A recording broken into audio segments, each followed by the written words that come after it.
Bet Online is the world's most trusted betting platform and your number one source for online betting in 2025. Whether you're a seasoned fan or a first-time bettor, Bet Online is your ultimate game day companion with the largest selection of odds on everything from NBA and college basketball to NHL and UFC. Bet Online continues to be your number one sports betting source for every three-pointer to hat trick. Bet Online has you covered with odds, stats, and more for every game, every play, and every win. Bet Online, the game starts here. Bet. Who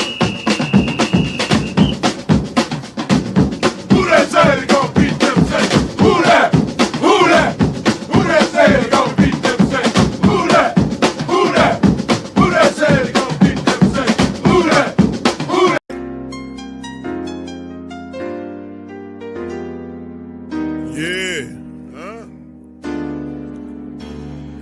Boogie like Benson, I'm a who that. I'm a who that. Long as I'm living, I'm a who that. Lose or winning, I'm a who that. Sports Coma, yeah, this is where we do that.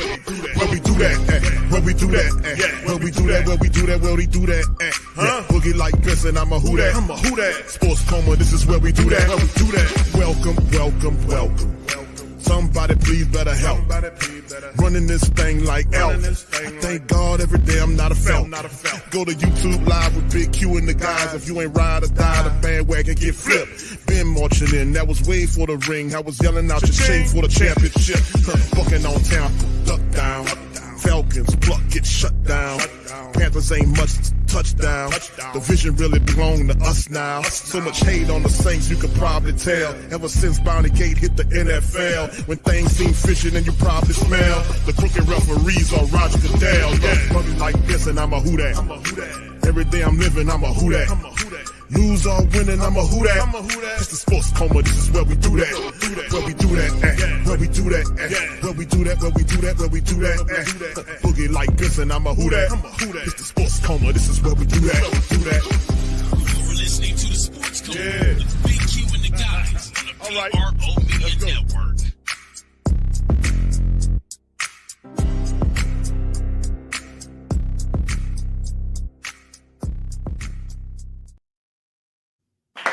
All right. Shout out to the fam.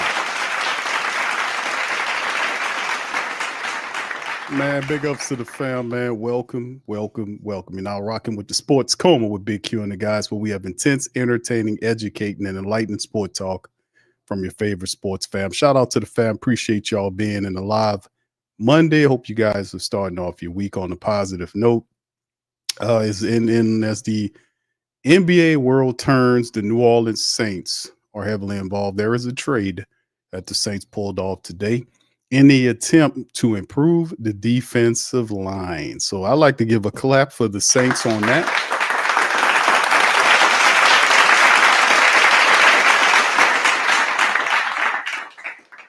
Told you, baby. We got to get it, man. If you want to change all of this stuff, you have to look at the team. You have to start at the lines. You have to improve the lines. Giving up, what was it, a 7th round selection to get Godchaux, this guy was a absolute force at LSU down here. We know all about the brother. He went up there and he developed into a nasty interior defensive lineman. Coach Staley says, hey, man, we're going to need some guys there to kind of, to hold their own in this new alignment that they're attempting to try to make. So we're going to cover that in this episode of the show. We're going to go over all the news, notes, and items first, and then we'll kind of dump off into the commentary aspect toward the back end of the show. We'll also listen and react to some of the latest from the Saints, three pressers from the head coach. They're very short. They're not long pressers, about 5 or 6 minutes apiece, from new head coach Kellen Moore, his offensive coordinator, and his defensive coordinator, on some interesting thoughts on the offense and the defense going into the team. Because, of course, we know the last time we heard from Kellen Moore and respecting him talking about the Saints, you could tell that he hadn't did any evaluation of the team. He was just having this broad political speak about liking everybody. I like everybody. That guy's good. That guy's good. That's guy. He hadn't done any evaluations yet. So But yeah, as the world turns and as things get a little old, the Saints have to progress as fast as they possibly can, moving forward to try to compete. And of course, we have already established that the Saints will ultimately kick the can. We'll talk about the Derek Carr contract and all that. So big ups to all you guys. I appreciate you guys giving me your time tonight. Pelicans, Nola, OG, Jerry, Young City, Ninth Ward. Good to see you in the building as well. Trav 504. Big ups to you, fam. Appreciate you for stopping by. Country Rail, shout out to you, brother JT. Appreciate you, man, as well. The office in the high rise on Poitras. I don't know, brother. I might see Mickey walking out the dome and jump out one of them windows and kind of Spider-Man his ass. Oh my God, what's going on here? So but big ups to you. Thank you, brother, for that good energy. Flat bronze power guy. Shout out to you, fam. Cartel boy. Shout out to you as well. Good to see you. Who that daddy? Big ups to you. L Dub, shout out to you, man. Good to see you, brother. Richard, shout out to you as well. What's up, brother Byron? Shout out to you. Indeed, LSU's guys in the building there. Shout out to you as well. Big ups to you, Be Great Josh. Riley, Mall. Did the Saints sign? No, they have not signed Mekhi Becton yet. Not yet, my friend. Not that I've heard anything about it. Michael says Carr wanted to test the market, but he did. He wanted to test the market, but he says he wouldn't let him. I saw the report today by Nick Underhill. Yeah, I've seen that as well, bro. I've seen a couple of the breakdowns about the Carr situation. It's obvious that the man doesn't want to be here. He feels the angst. And this is the thing about Derek Carr before we jump into some of this stuff. Just short commentary right quick. The Derek Carr thing, a lot of people, there's this thing about people liking Derek Carr. And the reality is there are a lot of people that don't like Derek Carr. Me personally, I don't really too much, don't have that angst for him, because the thing is, when you take $150 million contract from the Saints, and from the black and gold coming down here, you're not going to moonwalk into a soft situation. When you sign on the dotted line, there is going to be a ton of pressure on you to perform. And we're not talking about barely over 500 as a starting quarterback and multiple injuries over the last couple of years that ended up to be culminating to be one of the worst signings the Saints have ever had. So let's not pretend. With the money comes a tremendous amount of, what's the term I'm searching for? Pressure. There you go. That is it. A tremendous amount of pressure. And Dennis Allen and all these clowns tried to prevent as much pressure as they could on Derek Carr. All it did was made him soft. But in the end, the pressure from the Who Dat Nation pushed Dennis Allen out of here. And the pressure from the Who Dat Nation is going to do a lot more. It really is. So, like I said, man, it's at that juncture. If you take $150 million from the Saints, you won't come in here and live well unless you win. That's the bottom line. We're not paying $150 million for some guy to give you a barely above 500 mark and a bunch of excuses, because that's what he does. I'm just keeping it real. Watching Derek Carr over the last couple of years and studying his film and breaking them down, because he's very elementary to break down. He really is very easy to break down on film. You watching Derek Carr play every Sunday, he is just, that's not a good spendage of money. And if you look at what Tampa Bay did with Baker Mayfield, they banked out big time with that. I mean, I've seen games with Baker Mayfield carry the team. It has not been the same energy, and not all of that is Derek Carr. But if you are a quarterback in today's or any part of the NFL, and you have $150 million contract, you're going to be the subject of all kind of things, especially if you're not winning. And the Saints are a fumbling, bumbling, excuse-making team. They thinking they can just keep telling you this, that, and the third. That is not working. You can't. I don't know how stupid these people are to keep using the same excuses year after year, like you don't have a memory. I don't know. I just don't get the bull crap. You can't say that every year and you have tens of $1 million at your disposal to fix these injury situations. You can hire the best doctors in the world. You're sitting, your team is worth what, over what? What is the Saints worth? What do they worth? About 5 or 6 billion? The owner is the second richest person in the state. She have untold access to all kind of money. And you mean to tell me you can't hire the best doctors in the world to come and fix this team? All it is money, right? We're not going for any of that. The Saints aren't no poor team, or we're just a small market team. No, you're not a small market team. And how we dump money into you? How you got all these tax breaks and incentives? You don't pay no rent on them buildings. You don't pay, you get all the concession revenues. You get your taxes slashed if you're paying anything. Get out of here with that. We don't want to hear this bum ass story about you can't win. We don't want to hear that. And that's where we are with ours. And excuses is not going to cut it. You're going to have to perform. And that's the sticking point behind the Derek Carr situation. You can't come in here and make $150 and sit up here and make a bunch of excuses. It's not going to happen. It's not going to work. The media ain't going to be able to protect you. Mickey Loomis is not going to be able to protect you. Gail and Toy Story looking ass Dennis Lawson, none of them guys are going to be able to stop you, man. Stop us, man. They ain't going to be able to protect you. Not from the criticism that is rightfully given. It won't happen, man. Anyway, let's jump right into it, man. Shout out to you guys. There's a poll question in the chat right now. Grade the trade. Grade the trade. Y'all answer that. Do y'all rate the trade and tell me what y'all think about the trade for tackle Davon Godchaux, who comes over. And this is, like I said, former LSU guy. He was a 4-year starter with the team. Very nasty guy, has a ton of experience playing the position.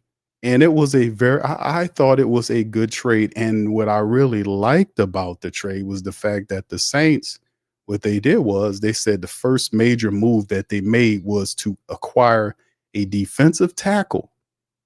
A defensive tackle, because they're paying attention to those lines. And I am so happy about that. I really am. So anyway, fam, let's kind of get right into it. Let me see if I can pull my article right here up from them. And this is right there. I know I have the Paulson Adebo article up. Y'all work with me right here. We having some difficulties right now, computer wise, running a little slow for whatever reason. But anyway, well, let's get through it. Patriots trade star defensive tackle to the Saints. New England Patriots is sending away one of their biggest names. And this is from the Patriot Press. So, I brought this up because, I want to hear what they thought about Godchaux as opposed to what we get. They'll give more insight. Patriots are keeping their busy offseason rolling as they continue to move on from veterans and prepare to rebuild both sides of the football. According to NFL's Ian Rappaport, the Patriots have traded defensive tackle Davon Godchaux to the Saints in exchange for a 7th-round pick. He's 30 years old. He's been a 4-year starter for the Pats, taking the first defensive snap in 67 of 68 games for the Patriots. Joining the Pats, he spent the 4 years of his NFL career playing in a different AFC team with the Miami Dolphins. And this is one of the things here, as you can see, it's the original source tweet of the article. Patriots trading Davon Godchaux, started for 4 seasons to the Saints in exchange for a funky 7th-round draft pick. He's a Plaquemine, from Plaquemine, Louisiana. He's native, and LSU product, goes home. Kellen Moore starts to build the way Philly did through the trenches. And this is something that I alluded to, didn't I? People saying, Q, what about this, that, and the third? I said, fam, listen, the Saints got beat up bad in the trenches last year. They had an attitude problem.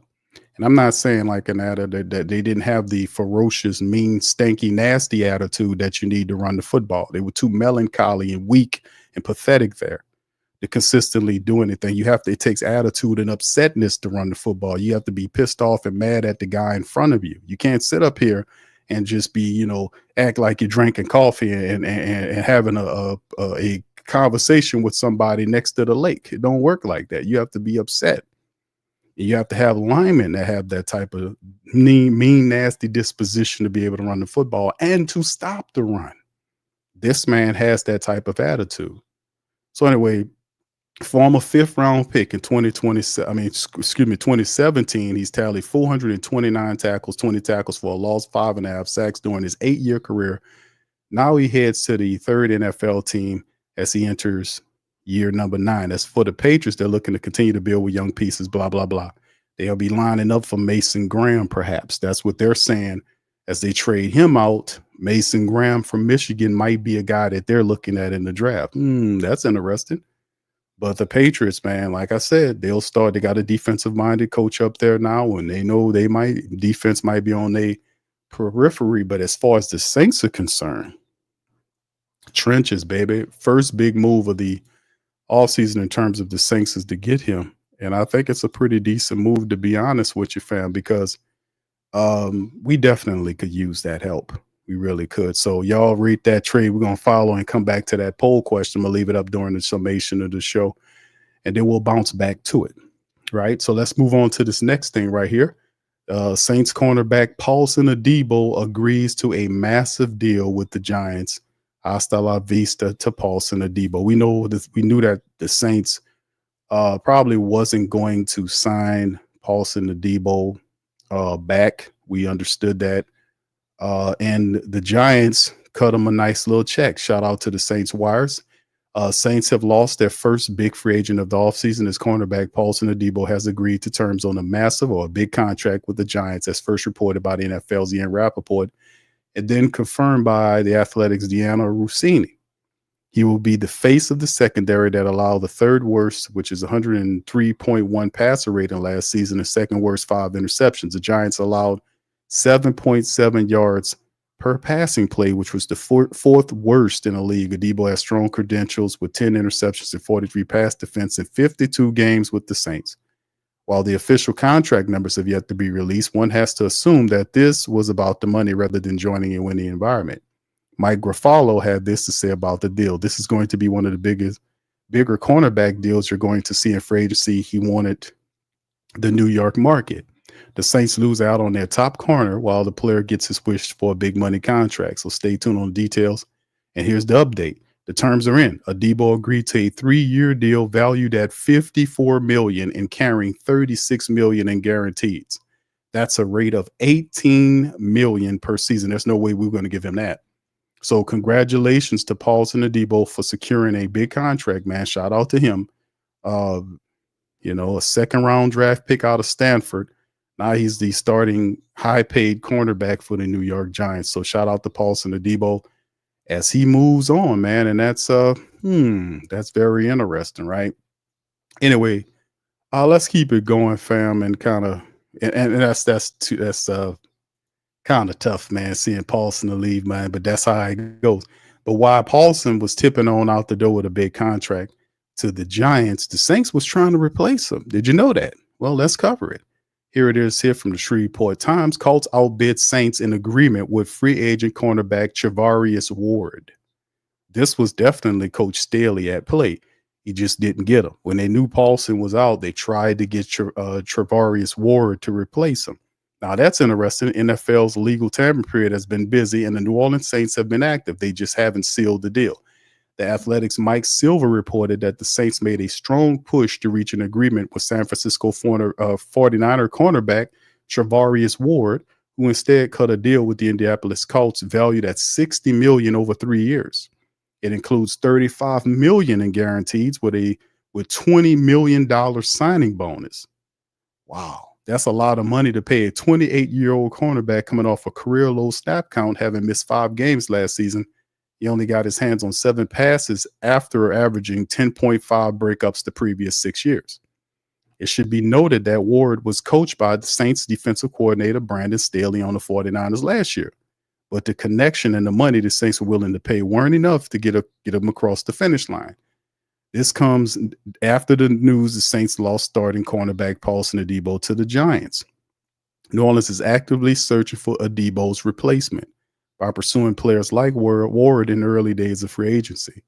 When will they find one? It is clear they have a firm budget in mind. If guarantees of $36 million for Adebo and $35 for Ward are too much for them, and the Saints are smart to stick with their guns here, They have two capable cornerbacks in Kool-Aid McKinstry, Alontae Taylor. They need a third, but not so badly as to overspend for the sake of doing it. We'll keep a close eye out for their moves in the days ahead, but this might be a situation where the Saints end up getting saved from themselves. So there you go.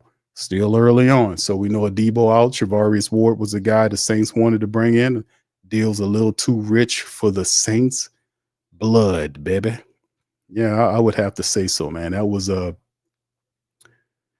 kind of a toughie right there, man. To quote Mickey Loomis, So I mean, you looking at trying to land him, and man, that's a lot of money to spend for him. So we'll just have to see how it goes moving forward. But it's still very young in the process. All right, let's talk some restructuring here. Mike Triplett posted today that he's hearing Demario Davis will be among the traditional restructures to help get the Saints under the cap. He's due $8.25 million in the final year of his contract, and the Saints can move it up to $5.6 million in cap charges into future years with his deal.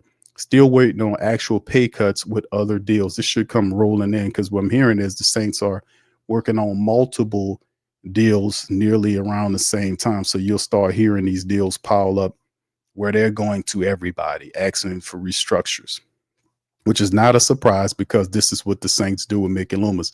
A lot of this could have been kind of added on early on, but they slow to the party with a lot of stuff, but it is what it is. No need to get bunched up on how they operate and rule, because, I've been told that hold on now.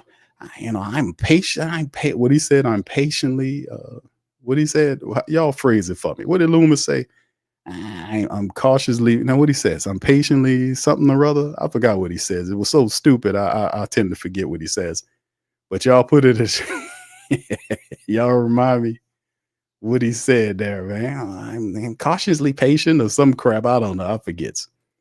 All right. So anyway, let's hit it again. Shout out to John Sigler. Saints Wire said the Saints free agency tracker. It's a few things right here. The NFL's open on free agent negotiating window with the legal tampering period started on Monday, March the 10th, which is today at 11. Deals can be agreed upon, but nothing can be signed and made official until the new league year starts on Wednesday, March the 12th. Check this. And then, of course, this is the tracker where we kind of stop in and check on them. Now, of course, the free agent signings that the Saints have done thus far was the Nephi Sewell. They signed him to a 1-year deal as an exclusive rights free agent, which means his choice was to play for the Saints on a minimum salary or sit out of football. He emerged as the top backup for Demario Davis at the middle linebacker, and we'll see what the plan is for him with Brandon Staley's defense. But Sewell is a key player on special teams. It's cheap signing for Nephi. Remember, he had the leg injury. What was it? Year before last, we got carted off at the end of the season. Came back, kind of rehab, and when he's healthy, he's that little guy that could play, man. So he's definitely a key contributor on special teams. That'll help out with Phil Galliano.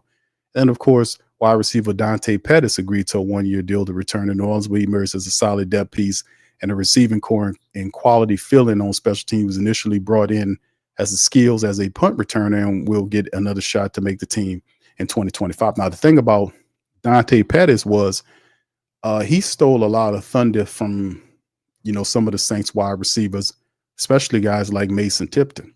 The interesting part of Dante Pettis is he has a really good returnman background. He has really good speed, and he's a tall wide receiver. And he showed some, out of all the younger wide receivers that we've seen last year for the Saints, like you look at a few of the guys, I was really impressed with Dante Pettis. His size, his speed, he was catching the ball really good. And they just, when called upon, he made plays for them. So the Saints are rewarding him, bringing him back. And it's also a special team component to help out with Coach Phil Galliano. So that's also a positive. And of course, the departures, we covered it with Paulson Adebo signing that contract to go and play for the Giants. He took the money. And then, of course, we talk about the trade that the Saints made with New England to get nose tackle Davon Godchaux, swapping a seventh round pick in the 2026 draft, right? So not this year's draft. We got to remember that, because we talked about the trade, but it is a 2026 7th round pick, not a 25 pick. So that is actually that's not bad. You got a 9-year, I think he's 9 years in the league. Defensive tackle, nose tackle that you need in the middle, nasty, taking up room, pushing people around. You need that kind of temperament. So that's pretty good. And of course, let's talk about some of the restructures that happened. McCoy restructured, resulted in over $7 million in cap money. Young and productive starter, so recommitting him as smart. The only question is his health after he missed 7 games last season, but he isn't dealing with any chronic issues and should continue to play a key role offensively. Like I said, we talked about Eric McCoy. Like Eric McCoy, would like him to play a little bit more nastier, and then the injuries is my main concern in terms of that. The injuries is a concern. March 8th, as expected, Saints restructured their contract with Derek Carr, locking him in as a starting quarterback for 2025, while opening up almost $31 million in cap savings. The bill will come due another time, potentially next year. Restructuring Carr won't preclude Kellen Moore for looking for a quarterback to hitch his job security to, either in this year's draft or the next. Now, March 9th, insider Josina Anderson reported that the Eagles have fielded trade calls for Dallas Goedert. While seeking a 4th-round pick in compensation, General Manager Mickey Loomis has indicated the Saints want to add 2 tight ends this offseason, and Goddard played well in Kellen Moore's offense last year. Don't be shocked if the Saints make a run at him. How do y'all feel about Dallas Goedert? I actually like that. Not too crazy about the quarterback, but Dallas Goedert would work, right? And asking for a 4th-round pick for Dallas Goedert is not a bad package if you want to be honest with me there. All right, anyway, more news. The Saints restructured the contract with linebacker Demario Davis, opening up more salary cap space, but a risky heavy dead cap hit in 2026 if they can't resign him later on down the road. For this part, he wants to keep playing after his contract runs out. He's beginning to show his age, but Davis still has more positive impacts than not. At some point, the Saints have to kind of look, and we're gonna talk more about this later on. March 10th, Nick Underhill reports that the Saints are opening to resign an offensive lineman Lucas Patrick, but no deal has been found yet. Patrick's 31, signed as a minimum salary last offseason, but would like to keep his options open. He started most of the season at left guard, but also helped out at center while dealing with a couple of different injuries. I'm not too upset about bringing Lucas Patrick back, but as a backup. That was originally his move, was backup, and they try to count on Nick Seldevera. You can't count on that guy. So the Saints will have to kind of keep moving ahead. Another thing, Albert Breer suggested that Brandon Cooks could be an option for the Saints at wide receiver. Reuniting with their former 1st-round pick would be intriguing, but you have to wonder how much he adds to a receiving core. Also featuring undersized speedster like Chris Olave and Rashid Shaheed. I don't like that. Just be honest with you, I don't like the suggestion of Brandon Cooks coming back here, because we need to go in the opposite direction in terms of getting big physical wide receivers. We have Chris Olave, who's about a 6'1" guy. Rashid Shaheed's a 6-foot guy. So they're not smallish guys, but you want a wide receiver with size, like a big guy, like MVS. You want a wide receiver like MVS, a guy that's 6'3", 6'4", with that speed. That complements a Chris Olave. If they want something, MVS would be a good signing for the Saints to bring back for cheap. He really would, because he has a lot of tremendous value for the Saints. And so far as if you plug him with those other guys we just mentioned, because all of them will be fast. They'll take the tops off the defenses. One would hope, right? All right. Insider Josina Anderson reported that the defensive tackle Nathan Shepard agreed to a 1-year contract extension with the Saints. He's been more productive than teammates like Colin Sanders, and this extension should lower his $7 million salary cap hit. What role Staley has in mind for him with Davon Godchaux and Brian Bresee in the mix has yet to be seen. Something going on, right? They restructured Shepard. I was like, cut him, just get rid of him. Just release him. But if that's the case, and Davon Godchaux is here, that's not good news for Bink Saunders. That's not good news for Bink. There's no room for Bink Saunders, because if they're restructuring Nate Shepard, Saunders is in trouble. Davon Godchaux is here, and he takes Saunders' job. They're not running a 4-3 defense. They're not running. And even if they were, it would be Godchaux and Brissy.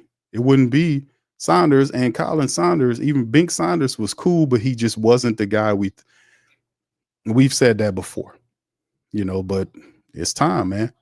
All right. And then, of course, the final one is Athletics. Mike Silver reports that the Saints made a strong push for San Francisco corner. We covered this earlier. Charvarius Ward, for those who just stopping by. Brandon Staley coached him, but couldn't reach an agreement. He's going to the Colts on a 3-year deal worth $35 million. Ward is a solid bounce back candidate, but his performance last year doesn't justify the cost. But Saints says no. We could have just gave Paulson that if that was the case. But anyway, there will be more. And this is all the latest stuff right now. So shout out to the Saints Wires for keeping us up on the stuff that's going around right now. So big ups to those guys. So a lot of and then of course, finally, man, and before we get that to our pressers, let's kind of talk about this other stuff right here. Why don't we? Hold on, let me kind of get that out of here. All right, let's kind of talk about this other stuff. Why don't we? And this is the contract right here. This is something that happened the other day with the Saints restructured Carr's deal to free cap space. And this is something that happened the other day. And the Saints are restructuring Derek Carr's contract to open up $31 million. The Saints plan to convert $30 million base salary, $10 million guaranteed signing bonus sign, pushing money into the future years and lowering his 2025 cap hit to $20.4 million. His base salary was set to become fully guaranteed Friday. Restructuring Carr's contract ties the quarterback to the Saints for at least the 2025 season, increases Carr's 2026 cap figure to $69 million. We talked about that. A lot of people are up in arms about this too, and reporters like, I think I was on X, and Fletcher Mackle sent a tweet out about it with the mind-blowing emoji. I'm like, well, I mean, dude, this is what he does. It's not hard to figure. I don't know if they see it like we see it, but it ain't hard to tell. In the words of the great Nas, it ain't hard to tell. This whole contract thing with Derek Carr. I mean, Carr was looking to go elsewhere. I don't think he wanted to be here. And many of the Who Dat Nation like, we've seen enough. And usually when your head coach gets forced out or fired, the guy that brought him in here, that guy got to go too.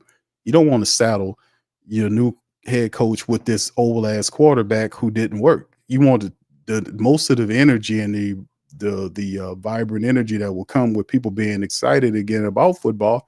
It's who's going to be the quarterback. And it's not like this is a young quarterback. Like I said, let's look at it from both angles, because the restructuring is stupid. It's a dumb Loomis move right here. This is a stupid Mickey Loomis stuff. And like I said, you can look at the numbers right here. It makes no sense, because you will be stuck with him next year. There is no way they're going to pay him $69 million to walk out of here next year, or take a $69.2 million hit. I mean, there is no thought about that. Restructuring Carr's contract affirms what Saints general manager Mickey Loomis and Coach Kellen Moore said at the combine in February. Loomis told reporters that the Saints plan to stick with Carr for the third season, but needed to address his cap hit. He said, yeah, it's tight, but he spoke of the salary cap, but there's no secret to that. His is a big number, so we're going to hopefully be able to maneuver. So he does what he do. He kicks the can. That guy, it doesn't have any other move. Stop calling him a genius. Look at this. This is Derek Carr's contract over the cap, has it updated. As you can see, once again, this was $30 million. They restructured it. Now it's 1.2. This is a Mickey Loomis move. That's what he does. I explained this, and we all know this all too well in the Great Saint Think Tank, is that you see these big money moves here, and then you see it balloons again to 50 million. It was 30 million and went down to 1.2.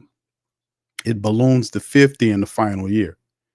And then if you look at the cap number for this year, 20.4, but the 69, almost $70 million cap hit is ridiculous. You'll be stuck with this guy next year. The only thing is that's the negative money side of it. The thing is, can the Saints actually win some games this upcoming season. It all depends on if they continue to focus on building up the lines. I do like the Godchaux move. That means the Saints understand from a defensive standpoint that they got ran on last year. You can't have that.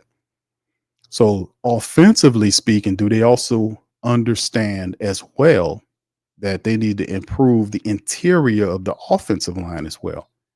You need a starting level guard, and you need the offensive coaching that be able to get these guys to another level in their blocking. We know Tyler Fuaga is going to be good. Trevor Penning is trending in the right direction. Cesar Ruiz needs to be pushed to be better than what he is, and you need a left guard. So that is something that you have to address. And I wouldn't be upset if the Saints did address the offensive line and they shuffled the line some. If Mekhi Becton came here with his nasty ferocity and helped out the Saints there, I wouldn't be mad at that at all, because they still have a lot of work to do in terms of getting the backups together. Or if injuries start impacting the Saints, we'll have the same problem. But with that being said, that has to be the tall order for the Saints so that you can run the ball. Yeah, like I've said before, that's the only way I see success with Derek Carr at the quarterback position. He can't be the primary option. It won't work that way, because once again, for the third straight year, he'll be learning a whole new system, which means you can't count on him being a primary option, because he won't know the system that well. So all you can rely upon is the offensive line. You got to rely on the offensive line and the running attack, which is what it is, right? We understand that. And that's the keys to victory as far as I'm concerned, as far as Derek Carr. But that contract is awful. It's a stupid contract, and they blew their opportunity to kind of move forward in a situation where they could have started all over again, because Derek Carr was looking to get out of here. And it was Mickey Loomis that held him here. So don't be mad at Derek Carr. He was trying to get out of here.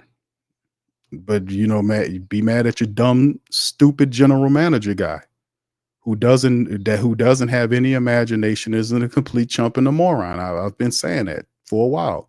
I don't pull my punches with these people. These people need to be checked on this stupidness, man. Several NFL sources believe Carr was open to testing the market in recent weeks, possibly filling the void with quarterback needy team before free agency. The Saints showed no outwardly desire to trade or cut him. That's Mickey Loomis. Wasn't Carr, for my people out there. It wasn't Carr. Carr was trying to get out of here.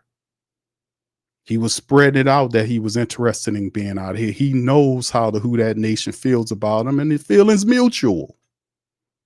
And I'm not upset at him. He wants to get out of here, and then Loomis has held him here for 2 years. Because I don't think ain't no way in the world they're getting rid of that man next year. He got over $69 million next year. There's no way in the world he's getting out of here. No way. So he could have been gone this year, and then you rework him and keep him attached to your team for this year and the next year. And then talking about the future. This is what this guy does. So anyway, multiple teams in the quarterback market were made aware of this in recent weeks, according to sources. Carr told ESPN in January that he wouldn't take a pay cut. That lets you know right now, I'm not interested in taking no pay cut. And I was out there, he was fielding offers to go elsewhere. The Saints must start in March with a significant amount of work to do on the cap, needing to free up $40 million in space. They restructured McCoy, and and then two other moves, then two more almost make the Saints cap compliant, although they need to free more space to account for the contracts of Juwan Johnson, Tanu Passanio, and Chase Young, the potential void when the new year league begins. Now, Carr has 2 remaining on the 4-year deal he signed in 2023 and set the void on the last day of the 2026 league year. Next year, you'll be paying him for the next 3 years. You'll be paying Carr over 3 years after he's gone. You think? And this is the thing. So if it fails, you know who to blast at. You know who to aim at. Don't aim at Carr. You aim at Mickey Loomis, because the man was trying to get out of here.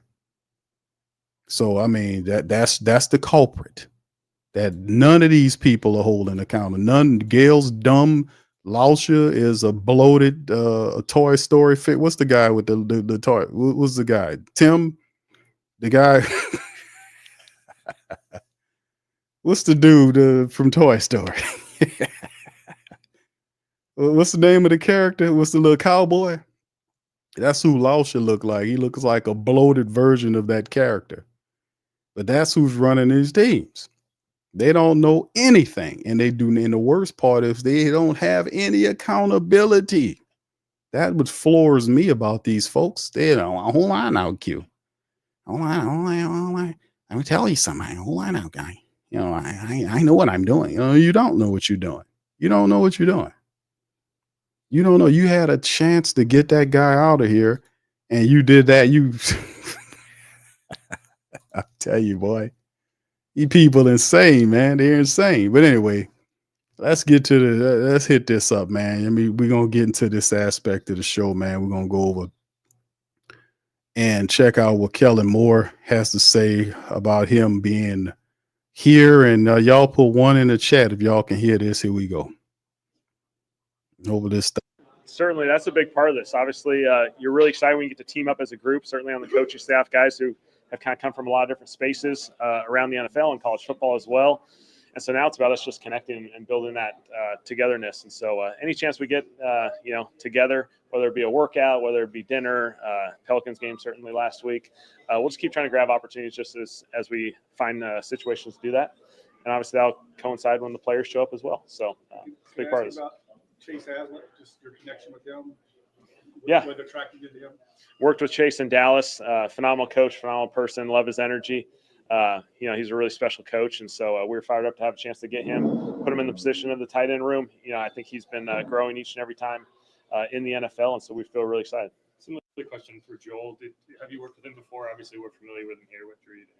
I had never worked with Joel before, but heard so many great things, certainly with his time here. Some of the other connections when he was in college football, relationships are a huge part of this thing. And so, as you go through the process, you hear names, more and more. And so Joel's name was one that was very prominent around this whole league.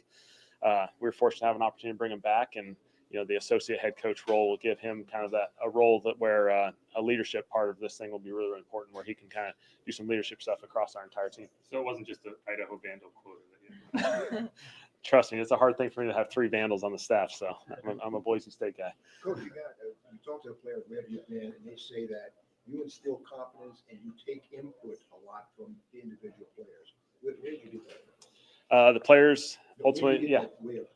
Well, I'm saying the players are ultimately the guys that make plays. And so, I think this thing is a collaborative effort. It's a lot of fun. We do it together. Sometimes the point of view of the player is very, very valuable, and it helps us educate ourselves whether we need to teach better, make an adjustment, whatever it may be. And so I think, that's the value of this, teaming up with people, doing it the right way, building it together. Certainly in college football, when I was there with Chris Peterson at Boise State, that was a huge example to me, just the leader that he was. The coaching staff has a lot of people with ties to both New Orleans and to the entire state of Louisiana. How intentional were you with that regard? Certainly there's some intention and some value in having guys who've been down here, been in Louisiana and have exposure to this place and, just the special community that it is. Certainly you could recognize that very quickly. And so, certainly when we had the opportunity to team up with a few guys who've been down here, we were fired up to do it. And to have a guy like Doug Nussmeier with you, a guy you worked with for the last several years, how beneficial is that relationship? Yeah, I've been fortunate to team up with Doug now since Dallas, Los Angeles, and Philadelphia. And so, we spent a lot of time together. We speak the same language. We talk the same way. We complement each other. We have different strengths. And so, I think it's a very valuable opportunity for me, especially transitioning to the head coach role, being able to lean on him with some of the offensive stuff will be hugely valuable. Yeah, to have a guy with head coaching experience as your defensive coordinator too, just kind of what went into that decision as well. Yeah, certainly a very valuable component. Brandon's been in these shoes. He's been a head coach in this league. He's coordinated some of the top defense in this league as well. And so, his experience, his exposure, I think his ability to play multiple styles will benefit us, our ability to adjust, week in and week out.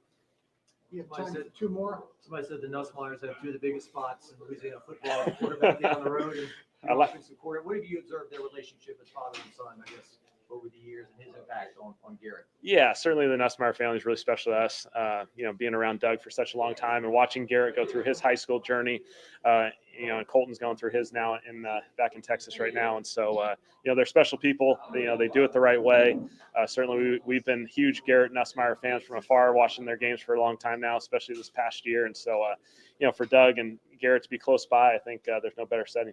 To have another LSU guy on your staff with Bo Davis, I mean, what was it about him that really drew you to want to have him on the staff, and how exciting do you think it is to have him here now? Yeah, big time coach. Bo's obviously a big time coach who's done in the NFL, done in the SEC for a long time. We felt like it was just a really, really good opportunity for us to team up with an excellent defensive line coach. And so obviously his exposure to this area obviously is beneficial. A lot of these guys that were going through the draft process, he's been recruiting those guys, or dealing with the transfer portal. He knows all these kids, and so it's going to be a huge benefit for us. Kellen, when you talk about a mentor like Coach Linehan, talk a little bit about that and what his role and about him and your development, him being a mentor. Yeah. Scott's going to be a great addition to our staff. A guy who obviously I've been tied to closely for a long time, just as far as playing in Detroit under him, going to Dallas, and then obviously transitioning to coaching in many ways because of him. And so he's got a lot of experience in this league, a lot of experience in football. We'll be able to lean into that. He'll be able to help us as we build the system, and then obviously help us throughout each and every week with the game plans and some of those different things. Thank you all. All right. All right, Kellen Moore, man. What's interesting, man, about the whole situation, like he talked about Coach Bo, the defensive line coach. I thought that was a really smart move by the Saints, and really, truly bringing him in here. And if you guys know anything about Coach Bo, he is a absolute genius in developing defensive linemen. He's did it all over the place in college. He has some pro experience too. And for the Saints to kind of bring him in to be the defensive line coach, I just thought that was really an intelligent move by the Saints defense, because that's one of the things we wanted to see was the improvement of the defensive line, the maturation of guys like Isaiah Foskey, the continued development, and ultimately the quantum leap into superstardom that we believe Carl Granderson could take if the Saints do re-sign Chase as well, him working with him and Brian Bresee, those guys, Christian Boyd and the rest of our young interior linemen. Coach Bo could really do some stuff with those guys to kind of help their games go to the next level, because that's a big part, right? You got Davon Godchaux coming down here too. So it'll be interesting to see the path here with him. I'm really excited about that signing. Out of all the Saints assistants, love that signing. When I heard that, I was like, man, that is genius level right there, getting Coach Bo to run that defensive line for the Saints. And still the Saints also kept Brian Young as a defensive line assistant. So that was another thing I was thinking about. Okay, hopefully they can bring back Brian Young, because we love what Brian Young has been doing. You take him and Coach Bo together, I'm just waiting to see the Saints defensive line take it to that next level, man. It's going to be really awesome to see that, man. So I'm really, really, really happy about that, to be quite honest with you. All right, fam, let's keep it moving, man. We're going to move on to the next coach. It's Coach Nussmeier, and we're going to bring up Coach Nussmeier and hear what he had to say. And like I said, his interviews it's a little longer, it's just under 9 minutes. So I hear from him. Yeah, just kind of take me through the last year for you, just how crazy it was. Obviously, winning the Super Bowl here, and then obviously moving down to New Orleans for this job. Yeah, it was a great year. Get a chance to live in the Northeast for the first time in my life. Never been to Philly. Wonderful people there, wonderful experience there, obviously. To end the way it ended there was outstanding. And then, like I said, to have the opportunity to come back here to New Orleans, be a part of this organization, been blessed. Can't really describe it any other way than don't know what I did, but somehow got blessed. So what was your reaction when you first got the offer?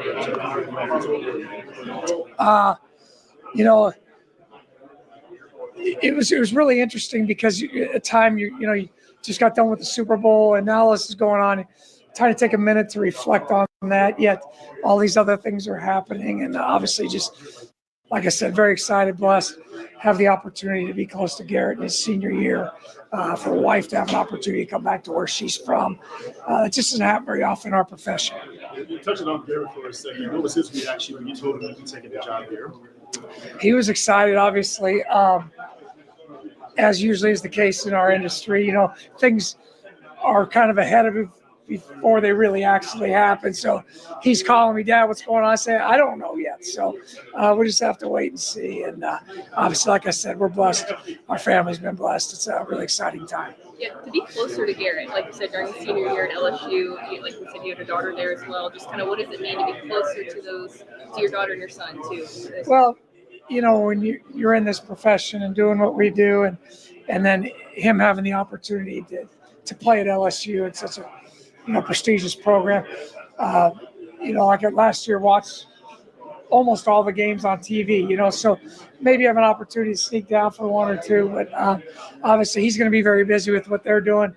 We're going to be very busy with what we're doing here. So, but just to be closer to it, like I said, blessed.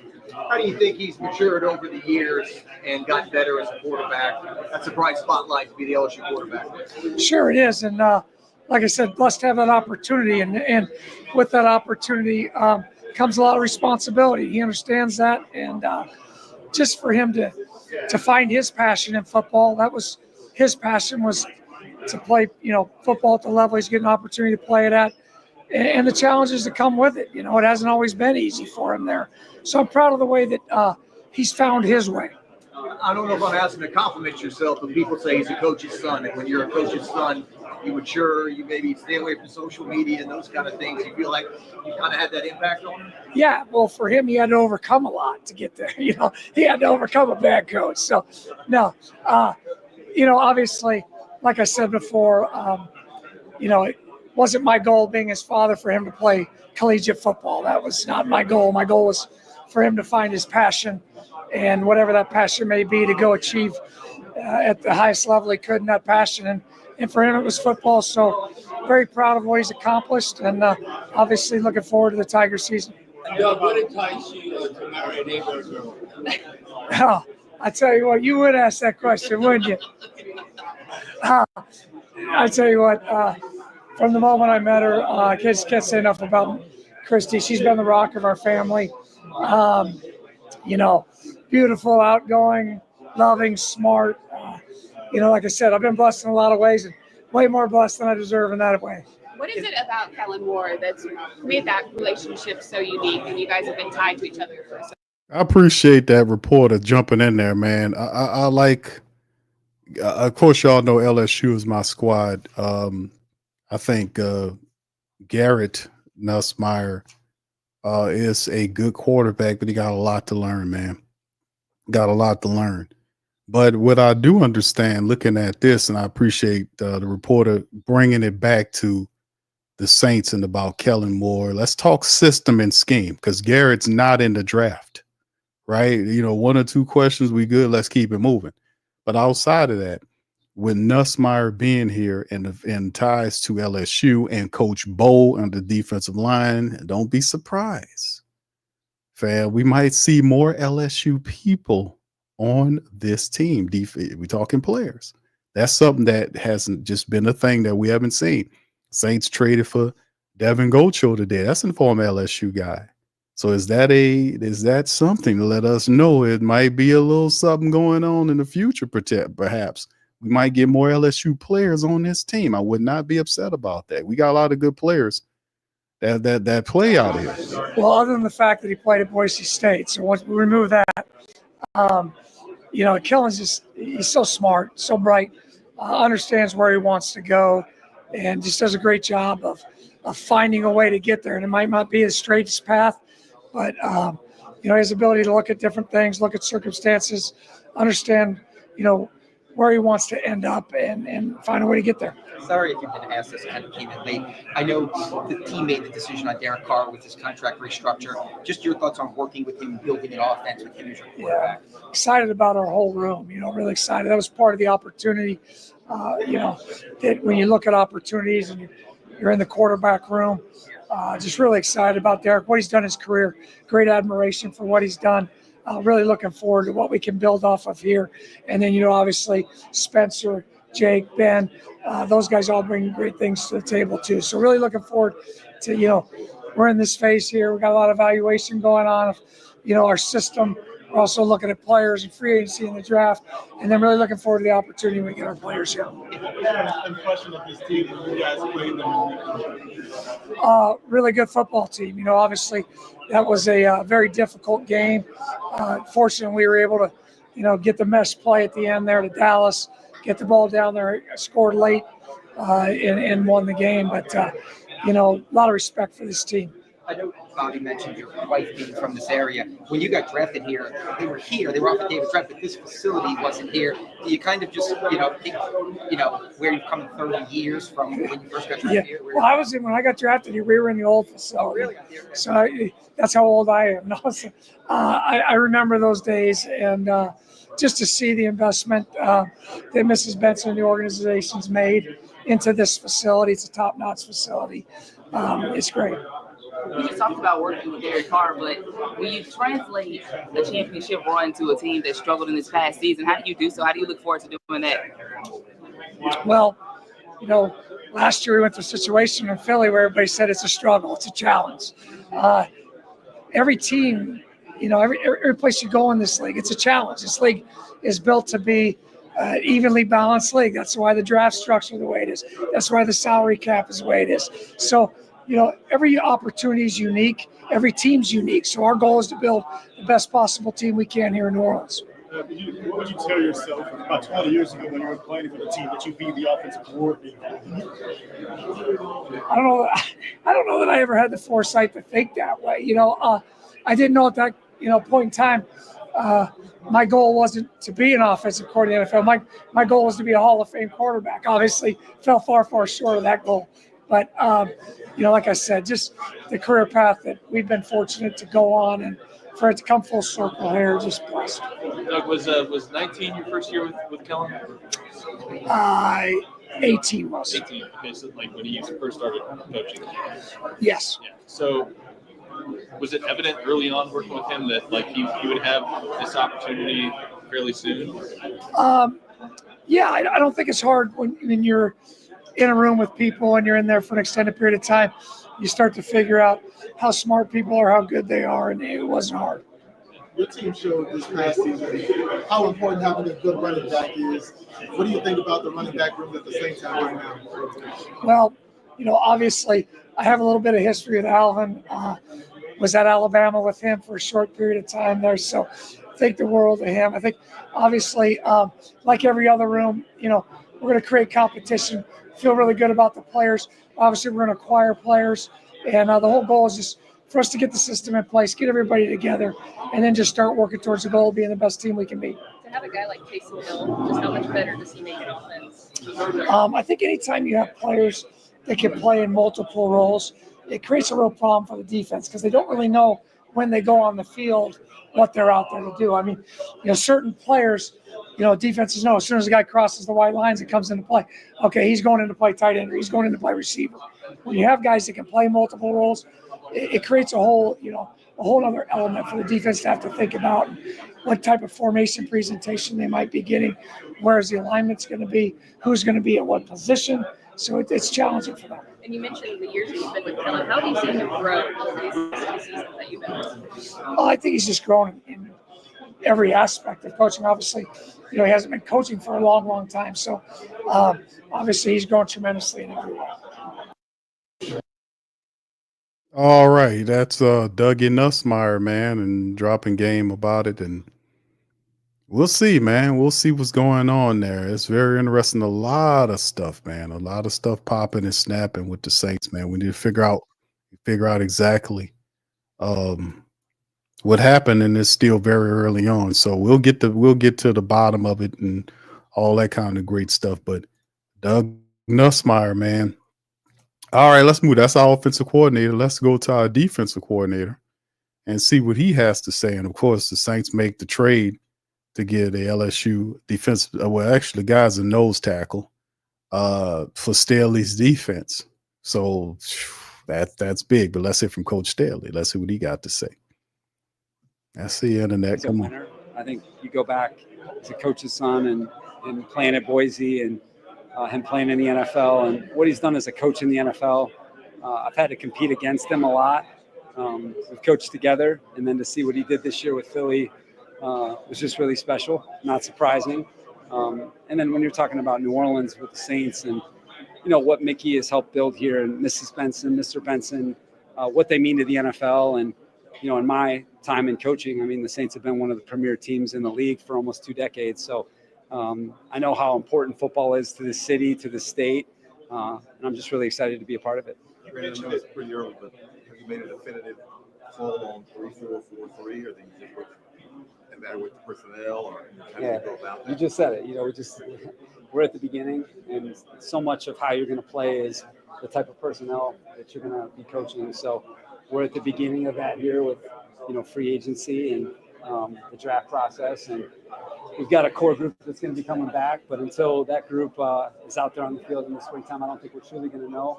We're going to try and be flexible enough to be able to defend all the different types of offenses that you have to play against. And we want to be specific in the matchup. We want to make sure that we go into every game with a plan to win. But a lot of what we're going to do is centered on who this group of guys we're going to be coaching. I think Kellen said it really doesn't, matter with the basis because you end up in so many sub-packages anyway. That's right. Yeah, it's a 3-receiver league, and you've got to be able to match up in 5 defensive backs. That's what you play 70+% of the time now, and I think the different versions of 5 DBs is kind of what can give you an advantage, but that's where the game is now, and it's always been a matchup game. Now you're just matching up against 3 receivers. You mentioned the personnel and how important it is to acquire somebody like a Godchaux that you can plug in on the offensive line. How much maybe does that help? Well, it starts up front with any defense you play, no matter what scheme you play. You got to start the game inside out, and so we believe in that. And so as many versatile defensive linemen we can join up with, that's going to give us an advantage. And it starts in the run game and allows you the opportunity to rush the passer. But with all the runners in this league right now, you better start there. I know too much is probably made of 4-3 versus 3-4. What is one or two of the core principles of the 3-4 that has made that your sort of preferred base? I think it gives you more flexibility in how you play. But hey, edge players play on the edge no matter what system you play in. Inside players play on the inside no matter what system you play in. So, I think that you have to have versatility in your personnel groupings in the modern NFL. It's so much of a matchup league, and if you can have some hybrid groupings that kind of give you a chance to have that flexibility week to week, I think that's important. I know Kellen's probably talked about that because it's the same way on offense. All right, hold on, fam. You may have 11 personnel grouping on offense, but who those people are and how you play them, it's going to be different. So, we just want to make sure we can go into any game and be able to match up. When you worked with Kellen, did you learn some things about him that you couldn't have known prior to that? Yeah, I think anytime you spend that much time together, you learn so much. And in the NFL, I don't think you truly learn about people till you're in the fire together and you play in these big games and you go through these situations together. And I know how much he helped me in our time together. I know what's important to him from a teaching standpoint, as a competitor, coaching a team, the way he believes in playing. But I think, the thing about Kellen is his flexibility. You're not going to find, very many guys who are as sharp as he is, but also have this flexibility. And whoever I coach, whoever that group is, I can go coach that group and give it a great chance to be successful. And I've always been impressed with that. And so, I love who he is as a person. I believe in him and just so happy for him. And, I'm just excited to team up together again. Is that kind of an awkward adjustment at all? Like 2 years ago, you were the head coach and he was the offensive coordinator. He's the head coach. And is that kind of just weird to make that shift at all? Oh, not at all. I mean, we're all teammates. I don't care if you're the head coach or a coordinator or a position coach. You're all in it together. I believe in, his vision for leading the football team. So when he reached out to me and talked about how he wants to lead this football team, a lot of it was similar to when we were working together. But now he gets to do it, his way.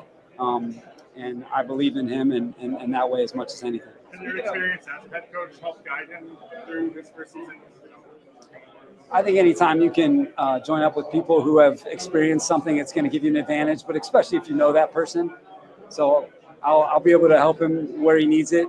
I think we're very fortunate in this organization, with Mickey and his group, a very experienced, front office.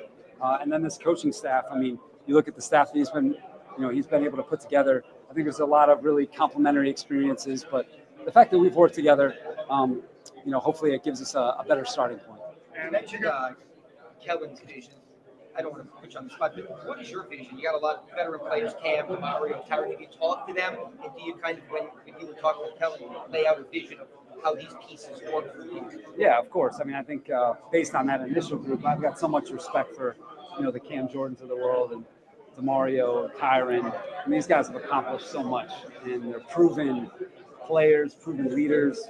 I know how much they've meant to this team, and so it's been great to talk with those guys, to learn about them. From the outside, you respect them, you kind of know their game, but to know them personally, that's where the real magic is to team up with these guys to create something new.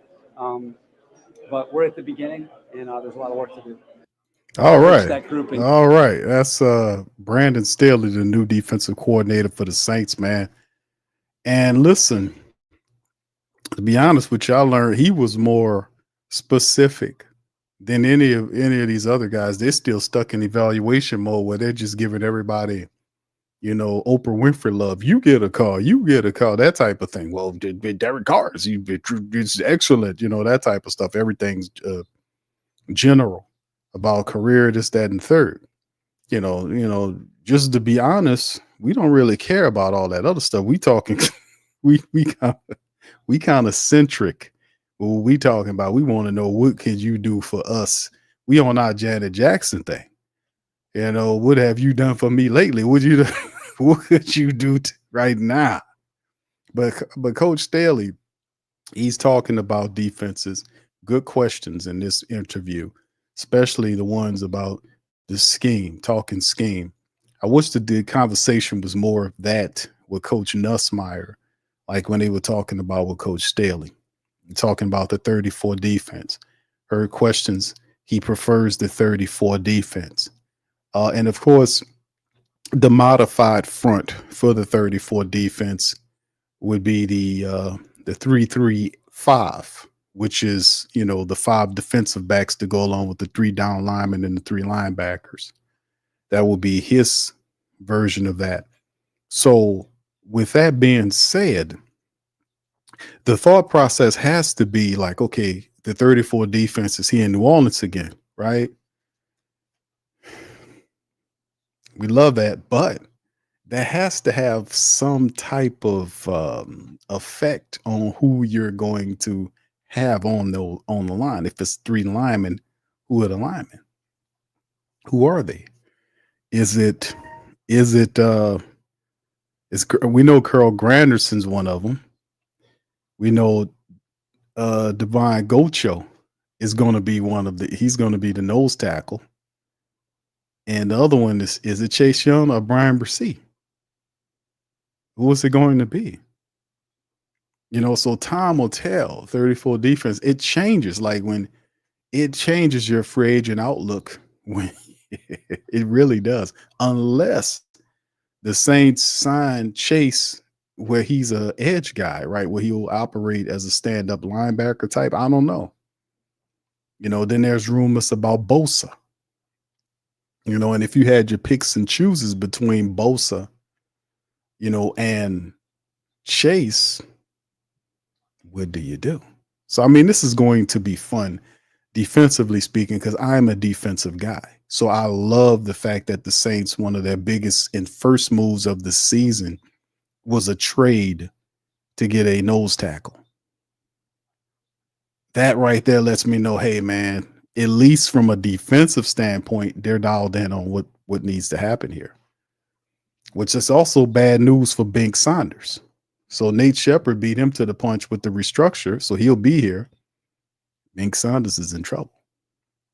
So anyway, yeah, that's right. Maul says Cam is the odd man out. See, and this is the thing. you're gonna have a few backup guys that will come off the bench, stuff like that. But with the 34 defense, we all realize, fam, the strength of the 34 defense is the linebackers. The linebackers. And Demario Davis is doing the restructure, which means he'll be here for at least another year. And you have Pete Werner there. Those will be your inside guys. And then outside, you have to find who your outside guys are going to be. Do the Saints bring back Willie Gay? Because Willie Gay, I think he can perform in the 34 defense. His speed and all this kind of stuff. And he will be cheap. Do the Saints reach to him? And Staley, of course, is going to reach the guys who he knows from the 49ers to kind of bring in, like he tried to do with the defensive back that turned him down for the Colts. He's going to keep reaching. So we'll see as time goes on what it looks like, man. But things kind of change. Things kind of change. So we'll see where it is with the whole the Chase Young thing, because I know the Saints want to sign him back, but it'll be an interesting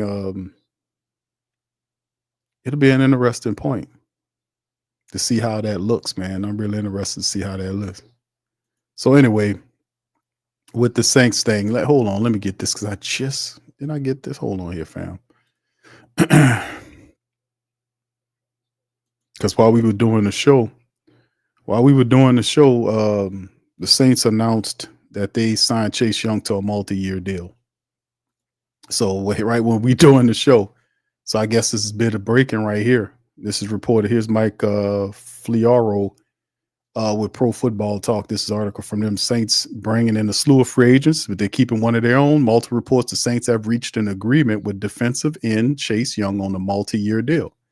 It's a 3-year deal with the base value of $51 million. He can make up to $6 million. So the Saints have re-signed Chase Young to a multi-year deal, a 3-year deal worth $51 million. He can make up to $6 million and make up another $6 million in incentives based on, I guess, sacks and all this kind of stuff. Second overall pick in 2020. Young was NFL's Defensive Rookie of the Year, a torn ACL in 2020, and a delayed rehab limited him to 9 games in his second season and 3 in 2022. He was traded to the 49ers, and then he signed with the Saints last year. He's 25, and in all 17 games last season had 5.5 sacks. So you have Chase Young back on a 3-year deal with Carl Granderson.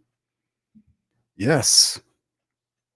It's going to be fun, man, to see how the Saints roll this thing out here.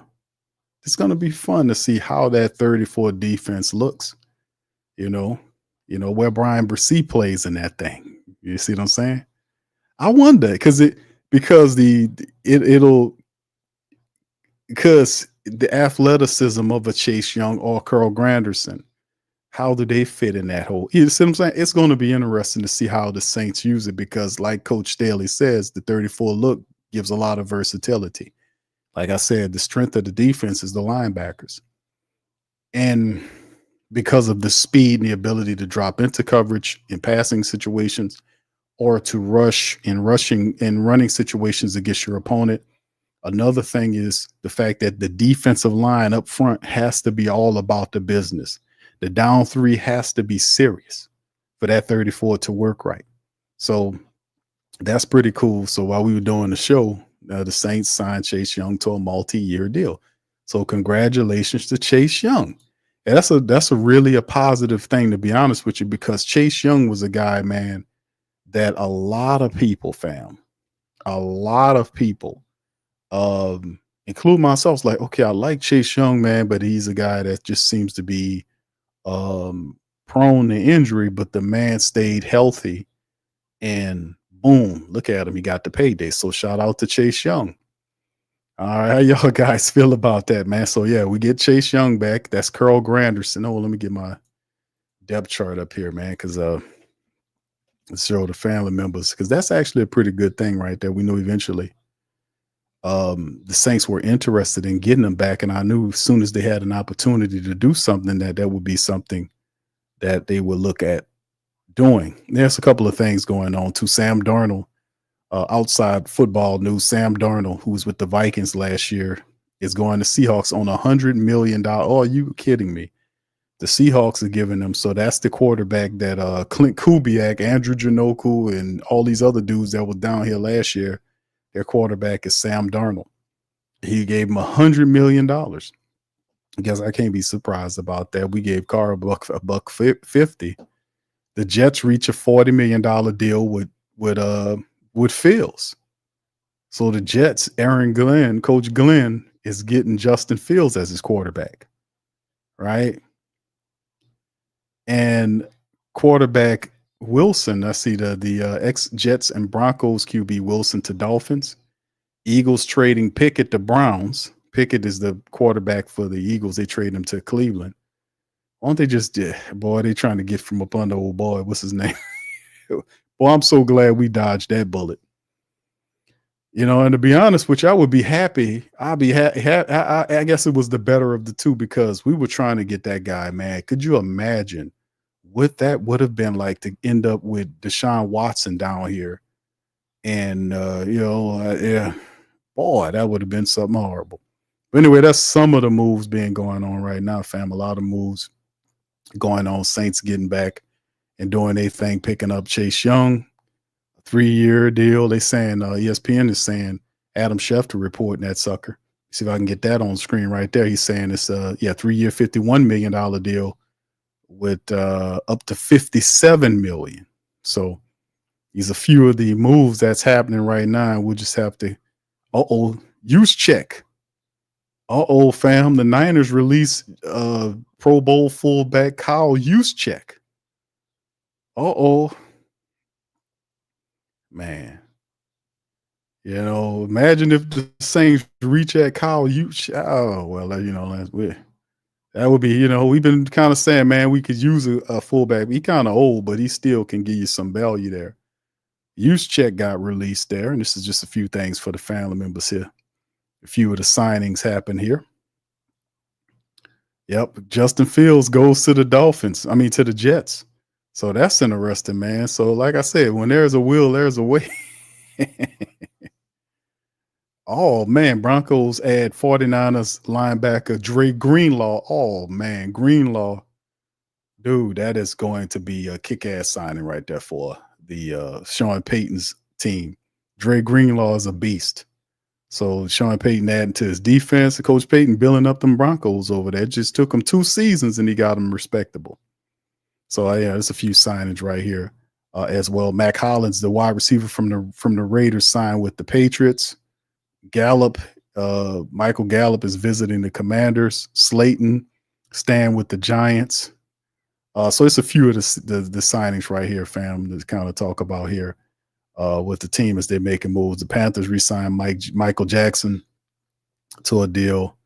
So few moves here going on here in the NFL circles. So that's some of the biggest things right now as the world turns. So we'll be watching out for all this stuff. But the big news facing the Saints as of this hour is the fact that the team has re-signed Chase Young to a 3-year deal over $50 million.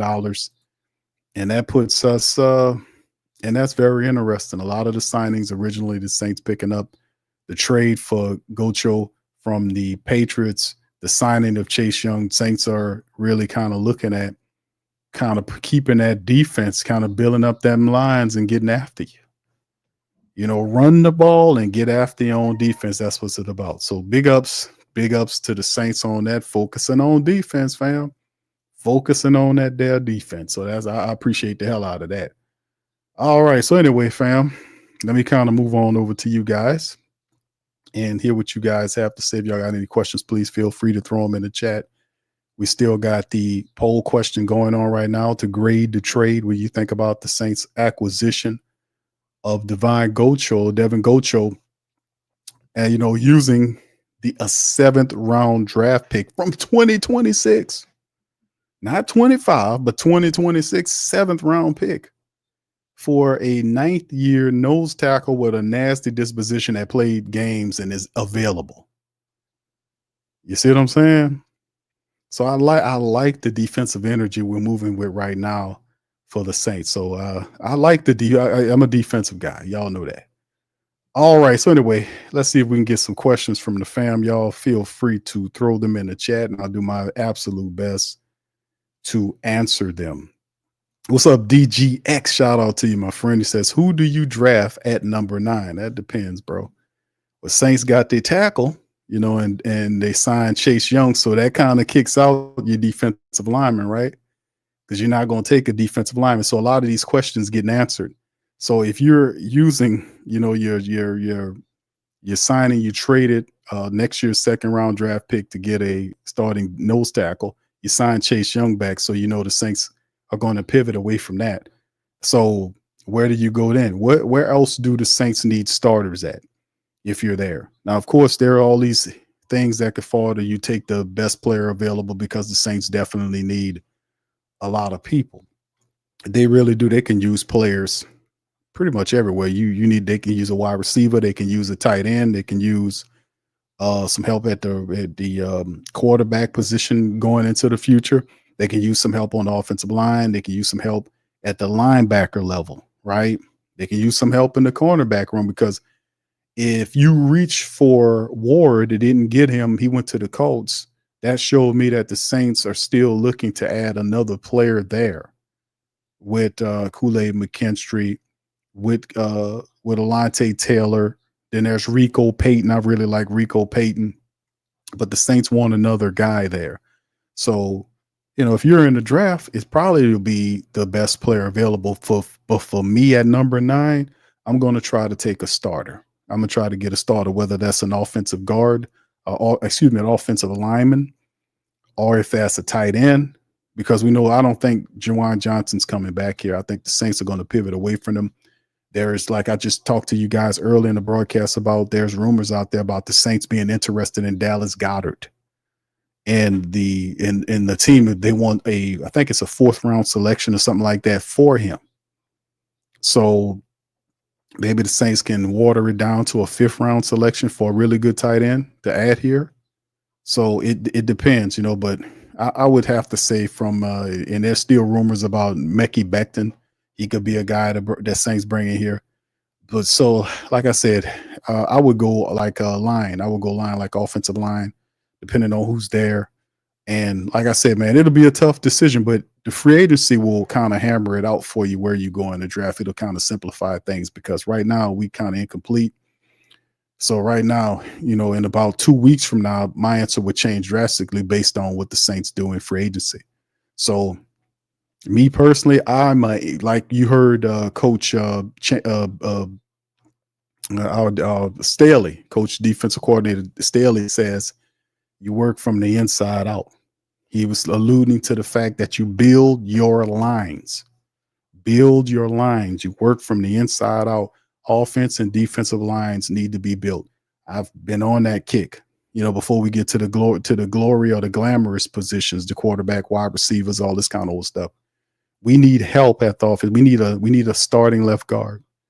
If Will Campbell or any of these guys, there's another offensive lineman that's up there from from another offensive lineman that's up there.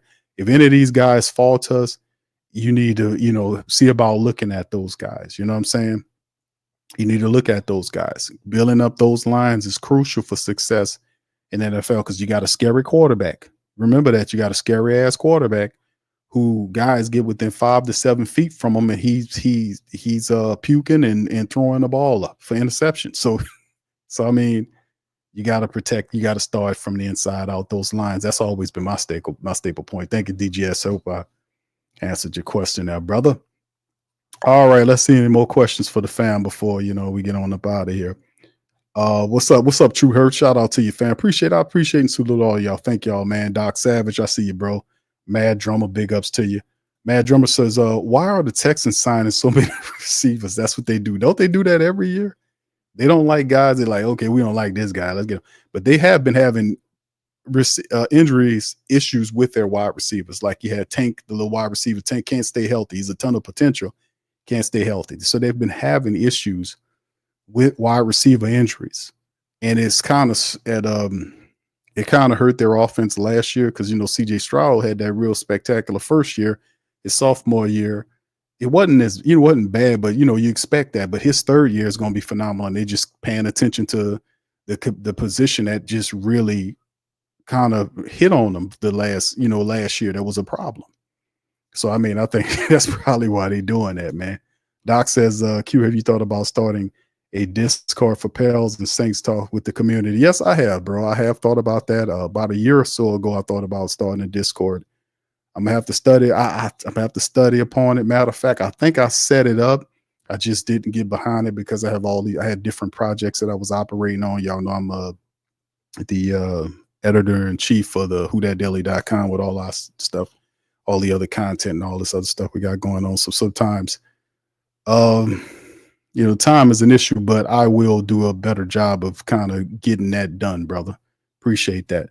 504 Russell says, I keep hearing Juwan Johnson is trash, but he was our only viable threat last season. He's going to go somewhere and make an impact. I don't know who's calling him trash, bro. Who's calling Juwan Johnson trash? I don't think Juwan Johnson was trash. I think Juwan Johnson had 50-something catches last year. You're right. He was, out of all of our wide receivers, our most consistent wide receiver. Chris Olave got hurt because of the hospital ball. Rashid Shaheed got hurt. And MVS came in later on in the year. But yeah, you're absolutely right.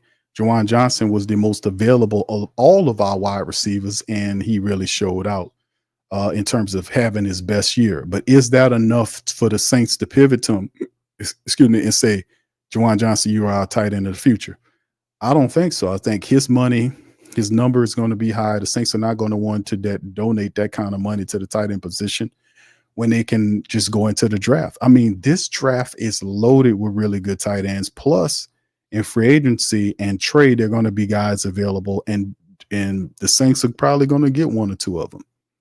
So they're all over the place. And like I said, there's no disrespect to Juwan Johnson, but Juwan Johnson came up from nothing, from the mud with the Saints. The guy was a wide receiver buried on the depth chart with the Saints, and they converted him to a tight end. He climbed from the bottom to the start and became the Saints' best tight end. That's something to be said about that. Last year was his best year. I thought he could have been a lot better. Juwan Johnson had focus issues in many of the games where he had easy drops. You know what I'm saying? And then there were spectacular plays. It was that little line of inconsistency right there. But I don't see star there in Juwan Johnson. He's a very good player. But I think the Saints, they're not going to pay that price for him unless he is economical, which that man wants to get paid, right? He wants to get paid as an undrafted guy.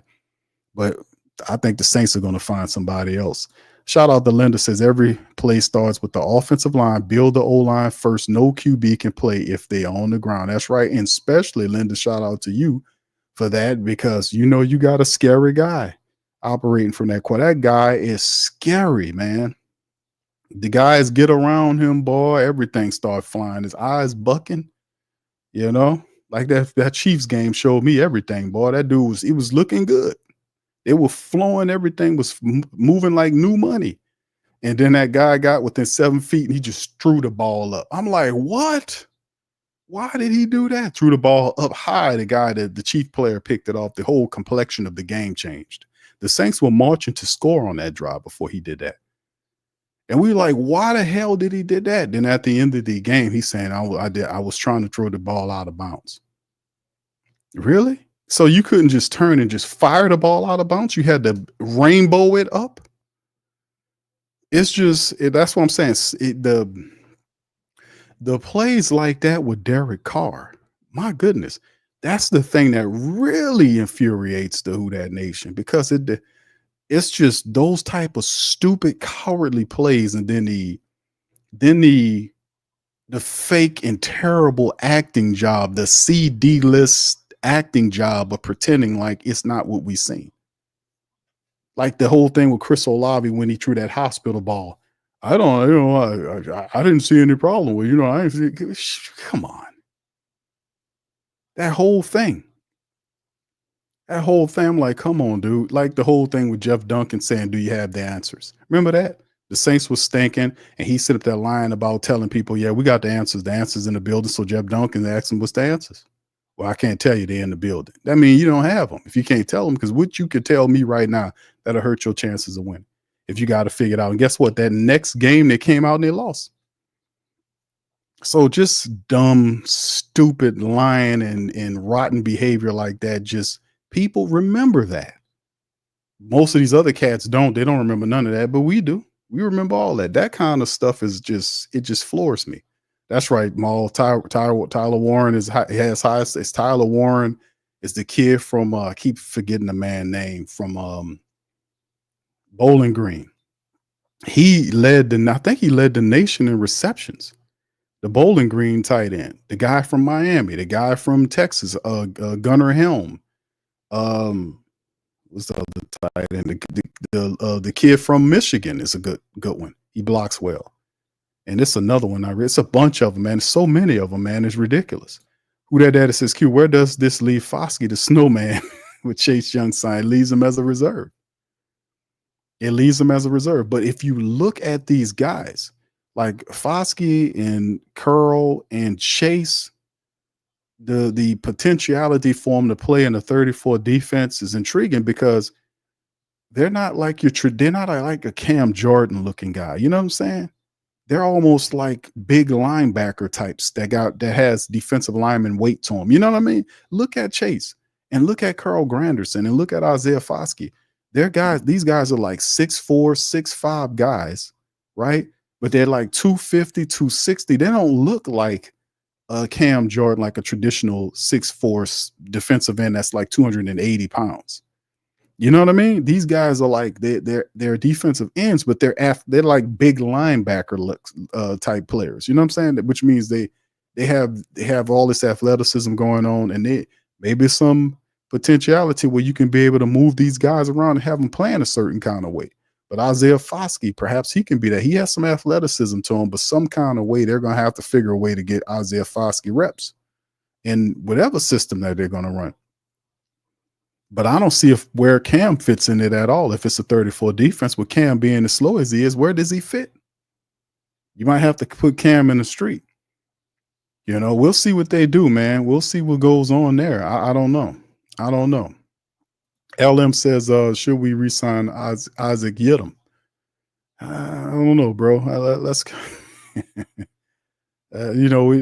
probably, if you need a depth like a practice squad player, Isaac Yiadom could be a guy because he has some positive things with him. That he has some positive stuff going on, but I don't know, bro. There might be better options for the Saints outside of them. Yeah, Mad Drummer says, yes, hell yes, to Goddard. Yeah, Becky. Yeah, some of these guys are coming, bro. These dudes they're going to be arriving in New Orleans. The Saints they got needs for those players. It's not like those players we have a luxury of whatever. We need a starting tight end with. I don't think the Saints signed Juwan Johnson back. Now, I did show you a report that it is rumored the Saints are interested in signing Lucas Patrick back, the starting left guard last year. But y'all know Lucas Patrick is a backup. He's not a starting level anything. He's a guy that comes in there if your starter is down for a few games and he goes in there and he plays. But you don't put that guy in there for 10 games in the season. That's not what he is there for. That's why he kept breaking down. That's not his game. He is a backup. So we have a gaping hole that is on the offensive line at the left guard position. The thought process is if one of your top offensive linemen fall to you at 9, which is possible, then there might be a shift depending on who that player is. It could be a shift where they kick somebody inside off the tackle position, which could be Penny. Depends on who it is. So you keep your options open.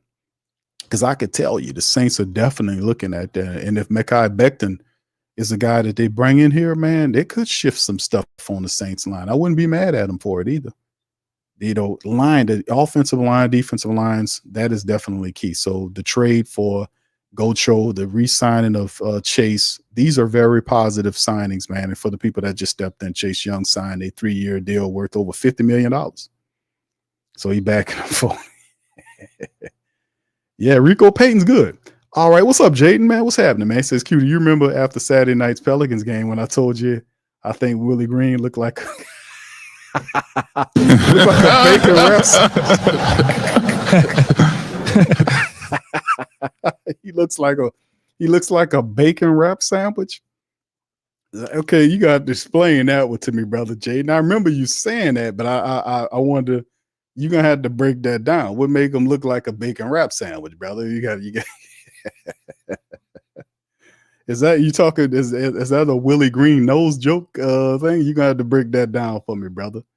I Pelicans Nola says, Q, do we still have MVS? Now he's a free agent, bro. So Saints will have to bring him back. And I'm for that. I think that helps us out big time. Nola Bars TV says, I'm not mad at Brissy and Chase on our side. Looks like we're going offensively heavy in the draft. Could be, bro. We see how the lot of the original moves, like you trade for a nose tackle, you sign Chase Young. The Saints tried to go get a cornerback from the 49ers. He chooses to go to the Colts. So those three moves were defensive. So that's not saying that the offensive moves are not coming, but at the end of the day, they're going at the lines, and I like that. So they're still looking at somebody in the secondary. They still you got to look at the offensive line and get that together. You got to start tightening. So you look at where you need help at. You need another starting, because regardless or not, Chris Olave because they remember they did the thing last year when they had Cedric Wilson Jr., who signed as a wide receiver. Cedric Wilson Jr. was supposed to be what MVS was to the team later on in the year, but Cedric Wilson Jr. was a bust and needs to be released. They could do a lot better. So if you re-sign MVS, that's a cheap deal that helps out. Chris Olave is a very good wide receiver, but I still feel like he needs an MVS type guy on the opposite side. Rashid Shaheed is a 3. He's a 3, a guy that goes against that third cornerback, that burn, and you can move them all around however your imagination goes. But if you can have those 3 operating, that solves a lot, but it depends, because if I don't doubt Ted McMillan will be available at the 9th position, but if Ted's there, man, that's an unbelievable player. That's like a superstar player that he would be on another planet with the Saints offense, when what he could do. I don't think he gets to you at 9, but like I said, there's a lot of directions, but I'm going to just stay disciplined and stay with the line, man. That's what I'm going to do. But yeah, that Brian Brissy and Chase Young, man, that's the future there with him and Carl Granderson. I think they might have to move, get old Cam Jordan up out of here, man. They got to go. We got to get faster here. We can't be all slow, bro. We done played this slow man game. Cam got to go. Demario going to be going, and it's about time. They got paid handsomely. We respect what you have, but this is football. We need younger, faster players in there.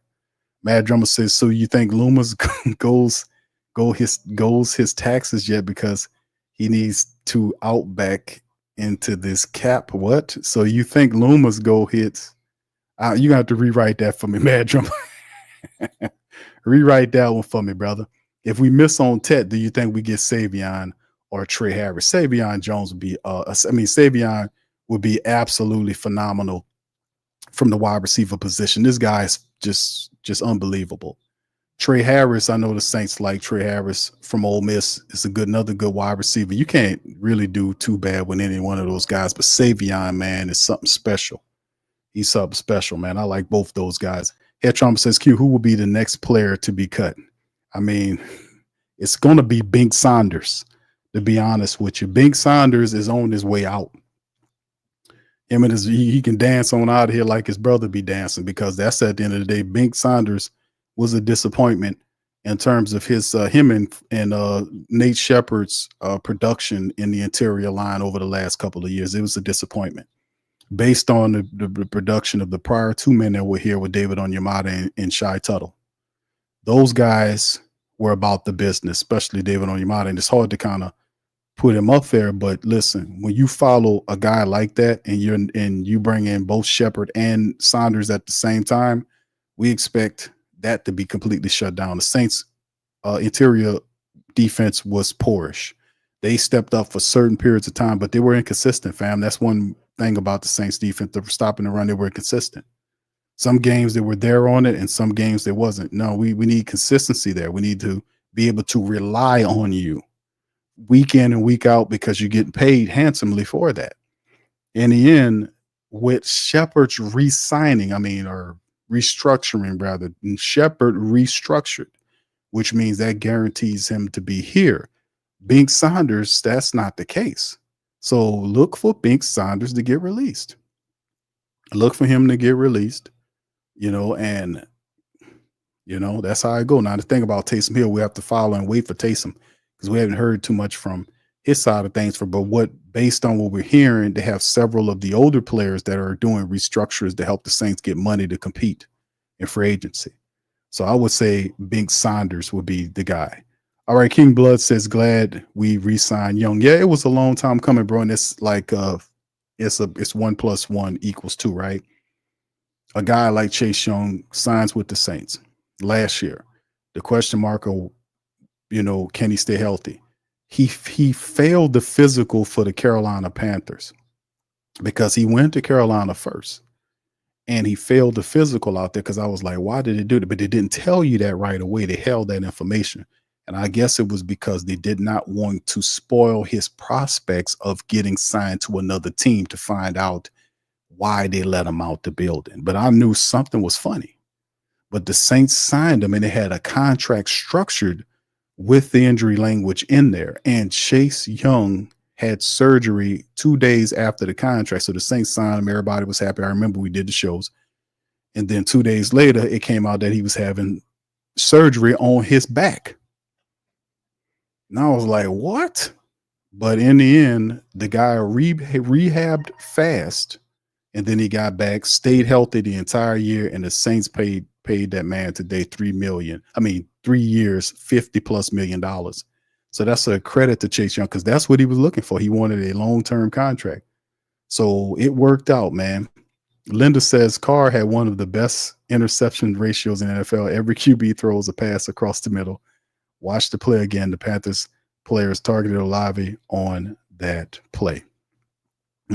It's not that, Linda. It's not about that. It's the fact that the quarterback's supposed to know where ball placement is supposed to go. I'll give you some reference points, some reference material to look up. Steve Smith, the great wide receiver from the Carolina Panthers, and Cam Newton, where they did shows, and there are other people that talked about it, but those two had really good conversation about it. If you want to Google them and listen to what they had to say about the placement, RG3 had a really good breakdown on it too. He talked about it. He did a real stellar job of breaking it down. It's another piece of reference material you can look to. And it goes into the philosophy and the psyche of ball placement and understanding and know where you place the ball and where you do not place the ball. You don't throw the ball and place it in that spot. And then the thing what people got pissed off, and Mike Thomas got pissed off about that too, because I ain't gonna say a similar situation, but when Mike Thomas got hurt, it was because of where he placed the ball at. And Mike tried, I think he caught it, and the cornerback hit him and hurt him. And Mike Thomas was upset about that when he got hurt. Then later on, when he seen what happened to Chris Olave, this was a couple of years later, then he kind of woke up about it. People started talking shit about Mike Thomas. And what he was saying was simple. It's like, hey, man, they're trying to play Mike Thomas like he has sour grapes. And I'm like, no. The dude ain't just going after you. And then Derek Carr did this D-list act. I don't know why the guy didn't like me. I love everybody. I love everybody. I love you and you and you. Everybody gets a car. That Oprah Winfrey shit. He do it. I don't know why he doesn't like me. He plays that D-list actor thing. I can tell you the way you placed that ball, and he didn't take any responsibility for where you placed it. It's the same thing he did with Chris Olave. You don't put that ball there. All of them players will tell you that. You don't put that there. But it's just that. And that's what a lot of people, man, just like, man, it's that he produced this D-list acting thing. Well, I don't know why everybody's hating on me. Why is everybody so mad at little old me? All I do is kiss babies and swim 5 miles in the ocean and donate toys at Christmas. I'm a good guy. I don't know why they don't like me. Yeah, shut up. You know what you're doing. We don't fall for that crap, man. We know what time it is. We got memories over here, man. Ramsey, shout out to you, man. Appreciate you. But yeah, check that out, Linda. Check those out if you haven't already. But they give you good insight on the whole thing with Carr. That's why people was like, man, and all he had to say was, "I'm sorry, man." Drummer says, "Q, do you think we can get Isaiah Simmons?" I don't know, bro. I mean, Simmons is not really, boy, that guy was seen like a guy that could really be something, man. But Isaiah Simmons is really hadn't turned into, well, he could have been. He could have been something spectacular. I don't know. I mean, I don't know. I mean, do you really want Isaiah Simmons? Who that says, he says, you're right, Fable. So come on, man. Hold on here. What's that? Oh, Cap, C-Step, what's happening, brother? Says drafts Sanders, Shador. I don't think he's going to be there, bro. I mean, they're talking that mess. They dropped his numbers because he didn't compete in that NFL combine. And they dropped him all the way down to like in the 20s or something like that because he didn't do that. And that just goes to show you how petty and bullshittish that ranking is for that to happen, because just because he did not participate in that combine shouldn't have dropped his numbers all the way down and like had him ranked like in the 24th or something like that. What? He was there talking to people. And the same people that was berating him and talking about, you think he this, that, and the third, they're going to be at that pro day watching him. Then you're going to see him go right back up to a top 10. You're going to see. He knows his power. His father knows what time it is. These guys are really good at that publicity thing. They know what time it is. Deion Sanders knows. Don't go up there. Don't throw up there, okay? You can go there and interview, just show your face, put these hats on your book bag and walk around and create a little buzz about teams, do that. You see the book bag, he was walking around there with the Saints hat and all these different hats hanging off his bag or whatever it was. Dude's masters of the advertisement, the publicity thing. I'm gonna talk to you, but I'm not doing none of this other stuff. So we can have the discussion, all this kind of stuff.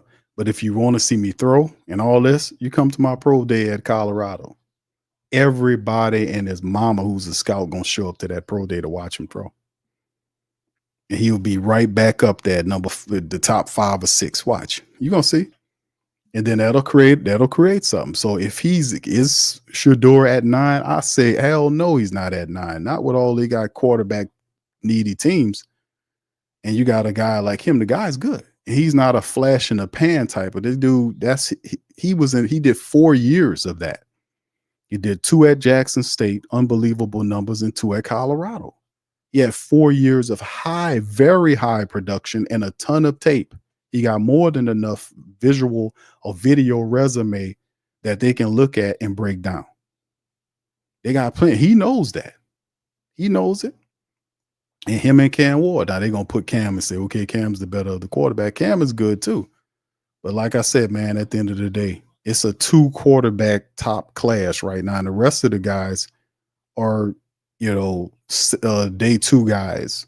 Jackson Dart is the other quarterback that could follow himself up into like the bottom of the first round or something like that. It happens every year with quarterbacks that are seen as day 2 quarterbacks, some kind of way find them way themselves into day 1. It happens every year, right?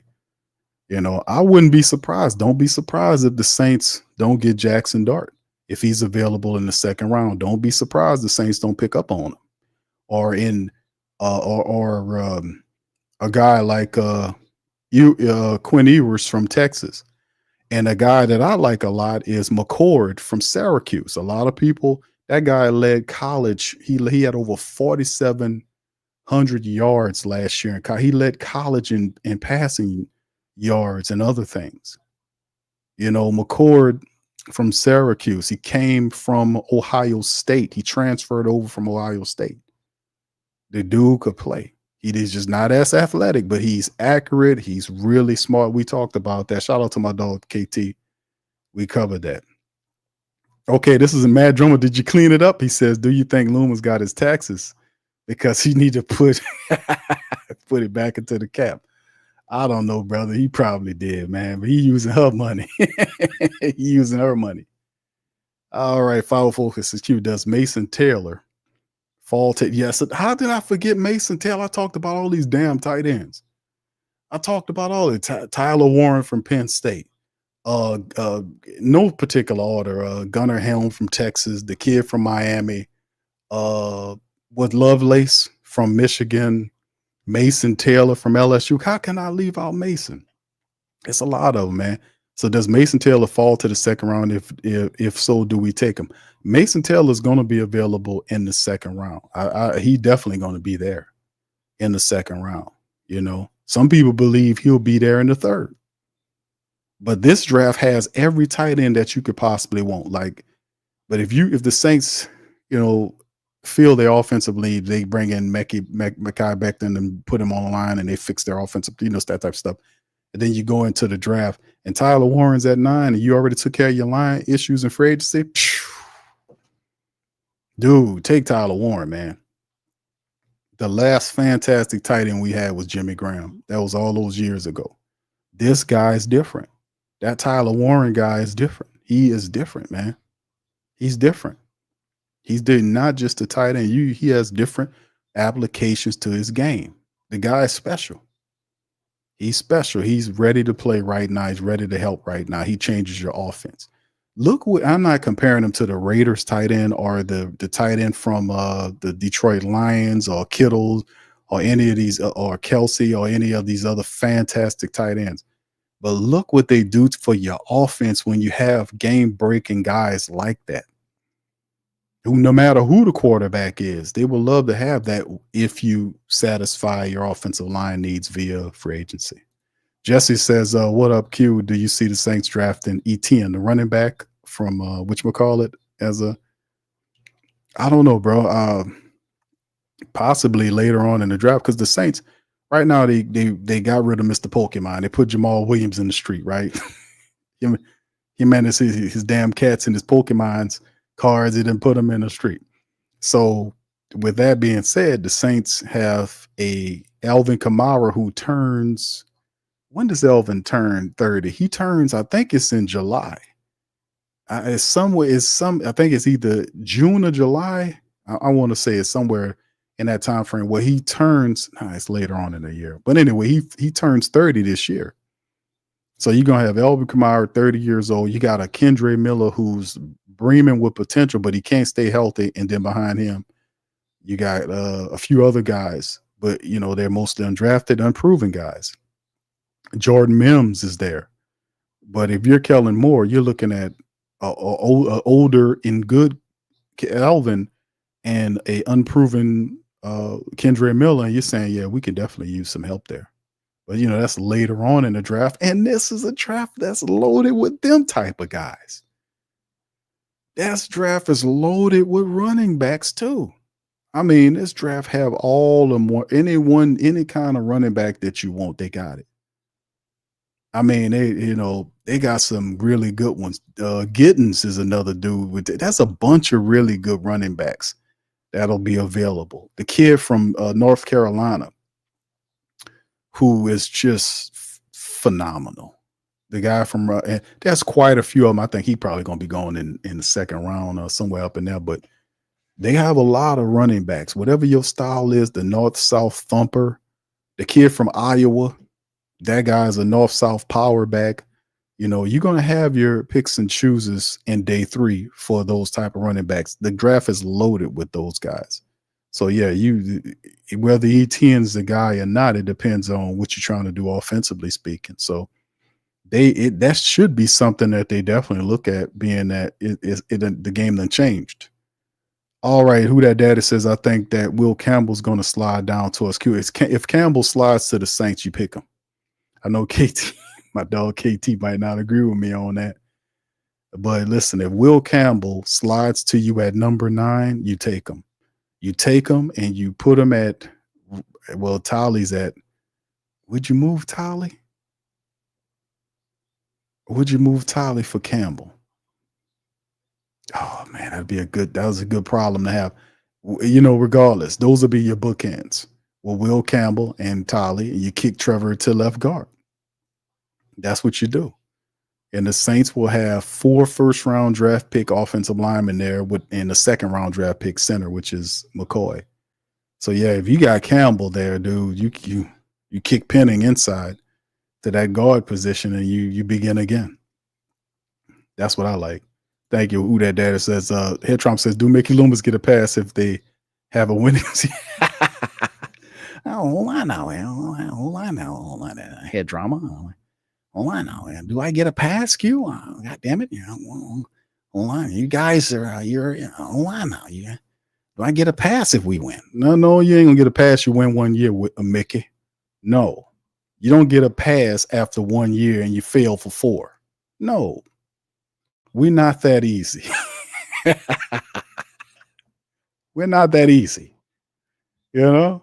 We know. No, you're not going to get a pass for 1 year. That's what you tell them, Head Trauma. You know how many years they lost? Or they lost 4 years? You don't get a pass because you win 1. 1 does not eliminate 4 years of funk. You know, no. You got to build on it because we don't need a fluky year. It might be a fluky year. We want to see if this thing is legitimate. We need multiple years of winning after having multiple years of losing, right? That's the equation. That is balance, right? It's balance, baby. You know, I'm not giving, no. You know, that's like that old girl messing up, you know, or that old guy for the gals, he messing up. See, people get that shit when you talk about relationships. Let me ask my ladies out there. Now, all my ladies out there, I want y'all to answer this, baby. Y'all answer this question. All right. Now, y'all answer this question for Head Trauma and let this brother know. Y'all let him know. If a guy messed up for 4 years, right? If he do good for 1 year, is that enough, baby? Y'all put it in the chat right now. Watch this shit. Watch this. All right, come on, ladies. Y'all educate us on this. Educate us on this shit. Y'all let us know. If the brother messed up for 4 years, is 1 year of good behavior enough to make it all right? Y'all answer that in the chat. Put it down in the chat. Y'all let me know how y'all feel about it. All right, watch this. All right, shout out to KT, man. Big ups to KT. He said, Pops love the show. He said, I'm pissed we re-signed Chase. 5.5 equals 51 mil. I'm slapping Mickey. Yeah, it's, bro. Thank you for that. Appreciate it. I want to say thank you very much. Picking me up, bringing me back to this world. Oh, man. Yeah, that's the thing, though. Yeah. Y'all answer that for me. Ladies, fellas, if you got your significant other messed up for 4 years in a row, just all kind of messed upness, and they do good for 1 year, is that enough? Is that enough? Does that change everything? When you start putting shit into relational type stuff, you get your answer really good. All right. Somebody said, hell no. All right. Okay. All right. Yeah. There you go. Byron says Arroyo. Yeah, Harold. That's you. Yeah, Harold, Fanny, Gunnar Helm. They got a lot of tight ends, fam. This draft is loaded with good running backs going late into the third day. They have a lot of tight ends that can go to the third day. There is, I'm not going to say the wide receivers are as in depth as those positions are. They got a lot of really good linebackers in this draft, depending on what you're looking at. The DBs are pretty decent, depending on what you're looking for. So, I mean, they got some talent, man. You just got to know, you just have to be a good evaluator of talent. Thank you, KT. Appreciate you, bro. Yeah, the Saints signed him back, bro. And I don't think it's a bad thing, because especially like this year, you get him, you got Coach Bo from LSU. You bring back Coach Young, who's the pass rush specialist. and you have Chase, you got Carl, you got Isaiah, you got Brian Bresee, you got Davon Godchaux here, you have who else is it? Christian Boyd and others, the young guys, and you have a really good defensive line coach. They can change the game, man. They can definitely change the game and put it on another level. Princess says, hell to the nah. He's see?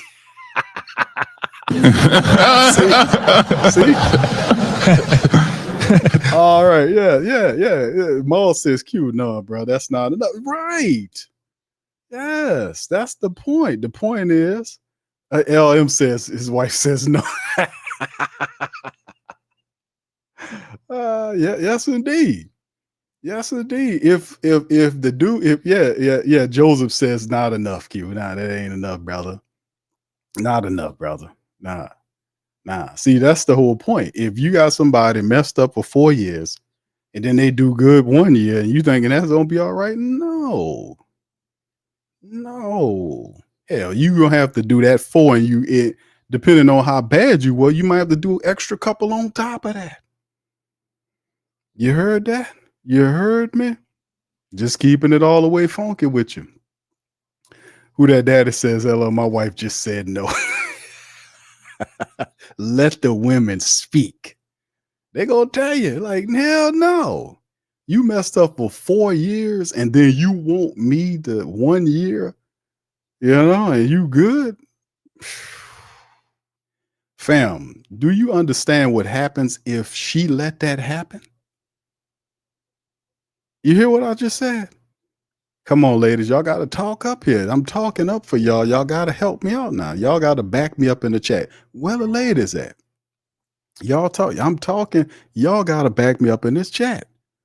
When you hear somebody 4 years messing and talking crazy, acting stupid, talking sporty, chewing gum all over the place, reckless, doing crazy stuff, elitist, arrogant, messed up for 4 years, lying, everything. And then boom, you 1 year and they back. Oh, we got something wrong.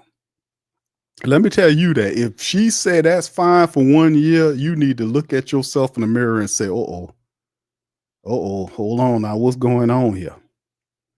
That's what you need to do. I'm just keeping it all the way funky with you at the end of the day. Because if she said, yeah, 1 year is good enough, you need to be like, hold on now, what's going on here now? Hold on, baby, hold on, baby, where you been at today? That's what game you on there, baby. It's not going to be a pretty sight. You're going to have to do them 4 plus an additional year, maybe even 2.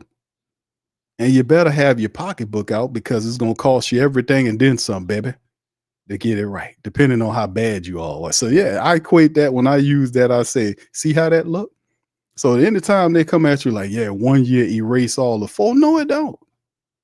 That's easy work there. We ain't easy work. We not easy work. Oh my goodness. Yeah, I'm telling you. Hey man, let the church say amen. Y'all know I'm telling the truth.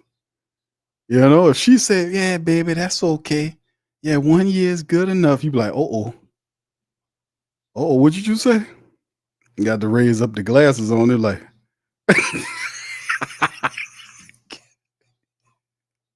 You start bucking your damn eyes. You better start bucking them eyes, baby.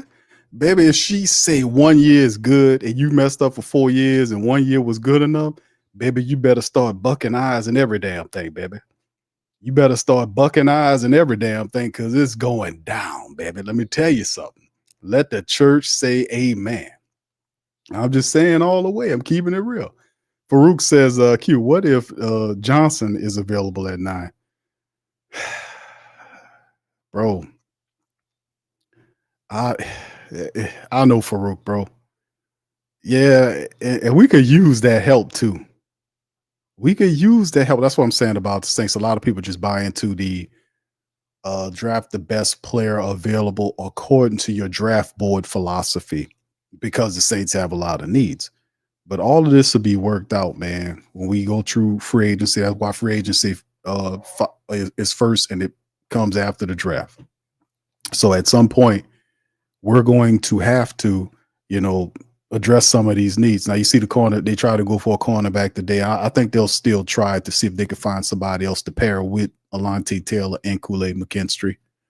I think they'll still try that again. And they're not done. They're not done. They're going to change the defense is going to change to what Staley needs, and the offensive line needs to improve, and they need playmakers. They need a lot of people, to be honest with you, but it depends on what they do in free agency to address some of these needs. That'll kind of sink. But yeah, I'm not mad. We could use that help. They got a lot of really good defensive backs too that'll be available for the Saints at 9. But you got to look at need at the point. And me, like I said, I'm still gonna stick with my offensive lineman until further notice. I got to.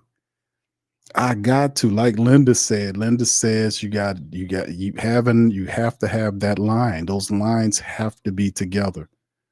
I like a lot of these players, but I have to stick on code. I have to stay on code. And the code says you build from the inside out, which means you have to make sure your offensive lines and defensive lines are top notch. You have to, because that's how we're going to win, So, all right, KT, thank you, bro, for that. He says Chase Young equals NFL Lonzo Ball. He is what he is. NFL Lonzo Ball, KT. I want to say thank you very much. Picking me up, bringing me back to this world. Appreciate you, bro.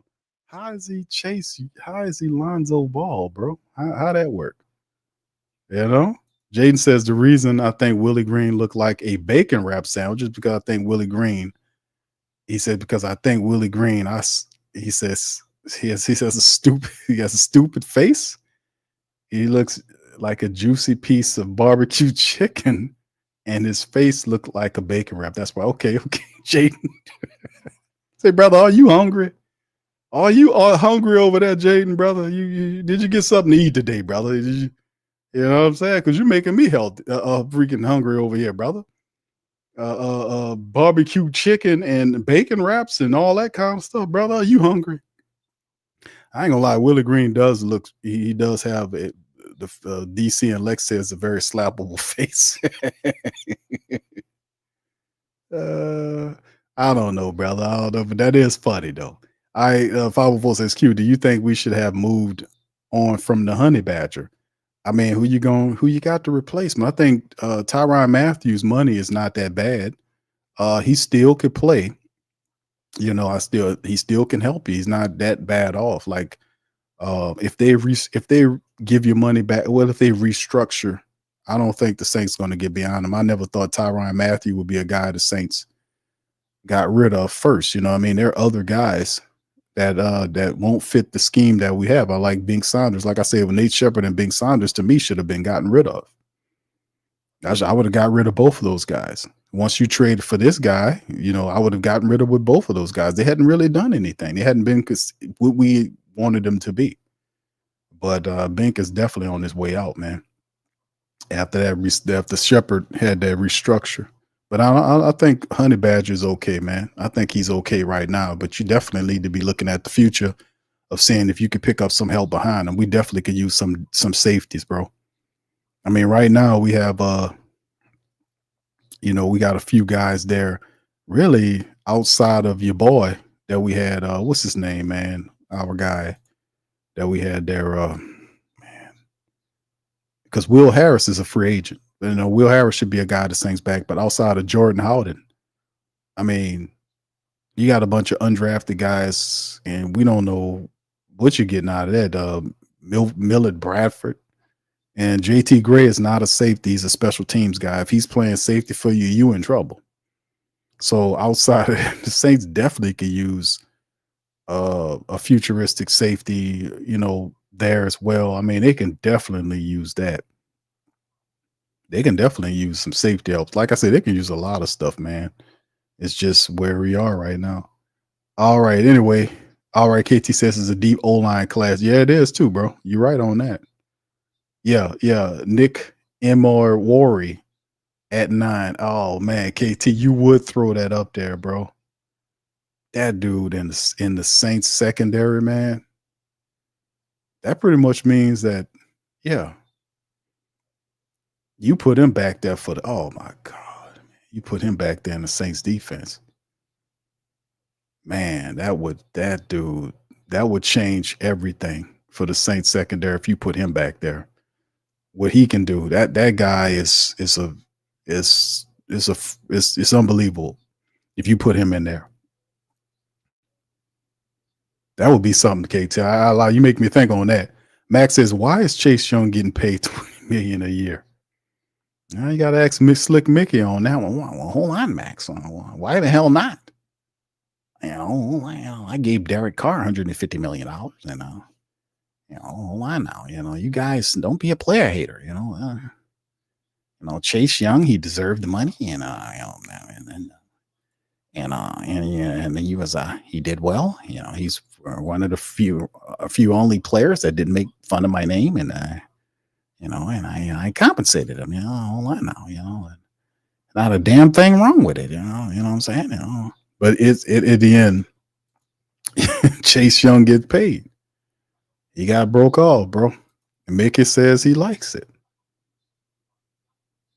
And besides, they said he counts, and Kat she tweeted that Chase Young's was going to count at least $9 million against the salary cap if his contract voided on Wednesday. Saints avoided dead money with the signing, and that's something. Shout out to Kat Terrell because she was on that. She kept talking about the Tanu Passanio and the Chase Young in another deal where she kept alluding to that money falling back to hurt the Saints, but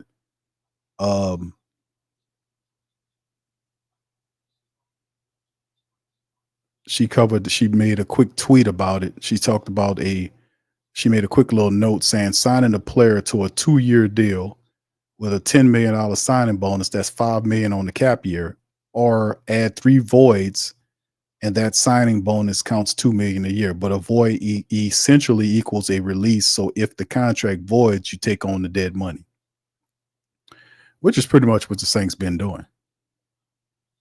But shout out to Jeff Nowak. He also showing that he's saying that the deal's not 20, is actually 17 million annually. He said the perspectives if we have to consider for Chase Young deal is that it's $17 million annually, is as the middle of the road as it gets for defensive ends these days. So just to kind of answer Max's question about why are we paying them, close to $20 million, is basically what's being said is you have to look at the market for players in that range. And, a lot of times market dictates the value of the player. So Kat says, by that, I mean, technically they could be under the cap with their restructures, but the looming $16 million in voided contracts made them potentially not under the cap. But Young's contract was really the biggest hurdle of the 3 potential voids. So she was saying that the potential $16 million voided year hit that could have came back to the Saints this signing period was enough for the Saints to kind of rework a deal for 3 years annually at $17 million a year. So, and like it says, it's a 3-year, $51 million deal with up to $57 million, I guess, when they hit on certain incentives that he hits, like games he plays or sacks or tackles and that kind of thing. But that is some good information right there on it. And Chase Young is back with the team. So there you go. Hope that answered some of your questions. All right. KT says Q. McMillan at 9, Mabuka in the second, Belton and Mason Taylor in the third. That is a solid draft right there, bro. I got to give it to you. If if Ted McMillan falls to you at number 9, dude, that guy is phenomenal. That's a star in the making there at the wide receiver position. The likings that we haven't seen, I want to say, that guy has the potential to be like a top 5 wide receiver in the NFL with his speed, his catchability, his size. The guy's a natural. So if you get him at 9, the potentiality that guy could that would be special. And then you talk about Mabuka in the second round in the secondary, and then you have Mason Taylor for the tight end position in the third, which is where a lot of people think Taylor will fall in the third round. That solves a lot, man. That's a very exciting draft, to be honest with you, KT. That would get, but if I was saying KT, who else would you get at DE? The DE position is off the table. That's off the table. I mean, especially high. The Chase Young signing, the fact that the Saints, remember, fam, the Saints are pivoting to a 34 system or a 3-3-5 or whatever you want to call it. But, which is the modified version of the 34. But what I'm saying is that takes that off the table, because that's one less lineman there. You got Chase, you got Granderson, you got Brian Brissy, they traded for Godchaux today. You still have Nate Shepard's restructured. You got Bink Saunders here. You got still got Cam here. You still got Isaiah Foskey, who's a 2nd-round draft pick 3 years ago. So the scheme forces you to adjust your philosophy in terms of talent. Like, I know Cam's up in age, but at the same time, you're going to get that guy or defensive end later on in the draft. The top 1, 2, 3 guys, round wise, I'm speaking, is you want to focus on positions of need, right? We need a left guard. We need a left guard. We need a tackle. We can use some linebacker help, right? Because you change it to a 3-4 system unless they bring guys in during free agency or whatever the case may be. There are going to be some linebackers available. You still can use some safety help. You can use some corner help. So you have to kind of prioritize what's important. And to me, I think the Saints will prioritize the lines because you still need help on the backups. Like, the Saints really need to also see about reaching and getting them a good center in this draft too. I don't know if center probably will be later on in the draft, maybe in the 4th round, you'll be able to get you a good center prospect that'll be there. But at the same time, you still have to get these players because the Saints backup line is their backups are awful. If they and our starters get hurt, you'd be in the same boat you were last year. So we need to improve there. We have to improve the depth of our offensive line. Plus, McCoy, I keep cautioning y'all about McCoy. He's getting to the age where he has these repetitive injuries, and he can't. You have to be able to find somebody who can step in if he gets hurt again. Because he was so important to the Saints offense last year, is that when he left, it turns out that the backup offensive lineman didn't know half of what he knew. And that cannot be the case. You can't have a person that important to the team that's playing football with a helmet on that is that important that another guy can't step in and do his job. He might not have the talent McCoy has, but he still has to have the mindset, the information to be able to do what he needs to do. You can't have McCoy out there doing that, and then he gets knocked out of there, and then nobody else knows anything else. The Saints didn't have a backup center last year. They had to win. And it just shows you that that Possum was just as stupid as they come, because he started the year, they didn't even have a legitimate backup center. When McCoy went down in the 3rd week of the year, they shuffled the line, which is something that you're really not supposed to do because you're already losing one dude. You don't want to shuffle the line around and make everybody uncomfortable. You lose one guy, you want to put one guy there. You don't want to then take the right guard, put him to center, put another right guard out there. You creating problems. You just created 2 moves that you didn't need to have to make, as opposed to one move, a center for a center. He probably wouldn't be on McCoy level, but at the same time, if our coaches are hitting on anything, he's supposed to be prepared to play. All of them are. That's the point. One guy, you can't have a guy that the quarterback's another thing. But the center position, you can't have a guy, offensive lineman, that gets knocked out of that's that important. The Saints struggled like hell until they got the guy from the practice squad from the Jets. What's his name? McGovern. His guy name was McGovern. They pilfered him off the practice squad from the Jets. They got McGovern off the practice squad from the Jets. And they put after McGovern, and McGovern was doing he was doing well for them. And then when what's his name? Shane Lemieux, who's also was terrible. Shane Lemieux got hurt. Then when he got healthy again, they cut McGovern and bring Lemieux in, and Lemieux wasn't half as good as McGovern. McGovern was like a 6 or 7 year NFL veteran. No, he was more than that. Actually, McGovern was like, what, 8 or 9 year offensive lineman? And you cut him for Shane Lemieux? Man, them people is just silly. But at the end of the day, that's what kind of stuff you have to look at. Like, they need a lot of stuff, but at the end of the day, that's what we got free agency to address at least some of these needs. But yeah, they got a lot of stuff you got to focus on. But I'm inside out. I'm gonna just say that. All right, a couple of more of them before we get on the body. Hey, what's up, Kathleen? Shout out to you. Good to see you. Jaslow says free agency gets center. Young people should say rookies not safe. Well, Bill Parcells said that every rookie counts as a loss. That's what Bill Parcells used to say. Quaveda says they could still get an edge rusher in the draft because Staley's scheme is not old 34. Chase can play stand up. Yeah, I talked about that earlier in the broadcast. And a dirt other than draft an edge rusher. Yeah, and this is true. Thank you for that, bro. All right. Yeah, LM says center McGovern is available. I guarantee the Saints not looking at him. All right. Okay. Jaden says, Q, I just ate see, that's why you're hungry. So I just ate barbecue chicken just now, and I hope Willie Green gets fired in a year. If not, I'm putting Willie Green on my reel. Okay, I got you, bro. Thank you, man. I don't hold to it, brother. I don't think he gets fired, man. I just think they're so incompetent over there. I don't think that happens. Jaslow says, Ruiz, please trade him, get bigger guard in the draft. Yeah, I think Ruiz, I'm not a Ruiz guy, man. Caesar Salad Ruiz had one good year. I've said this over and over again on the tape. I don't see how people missing it. Ruiz is consistently, he gets beat a lot.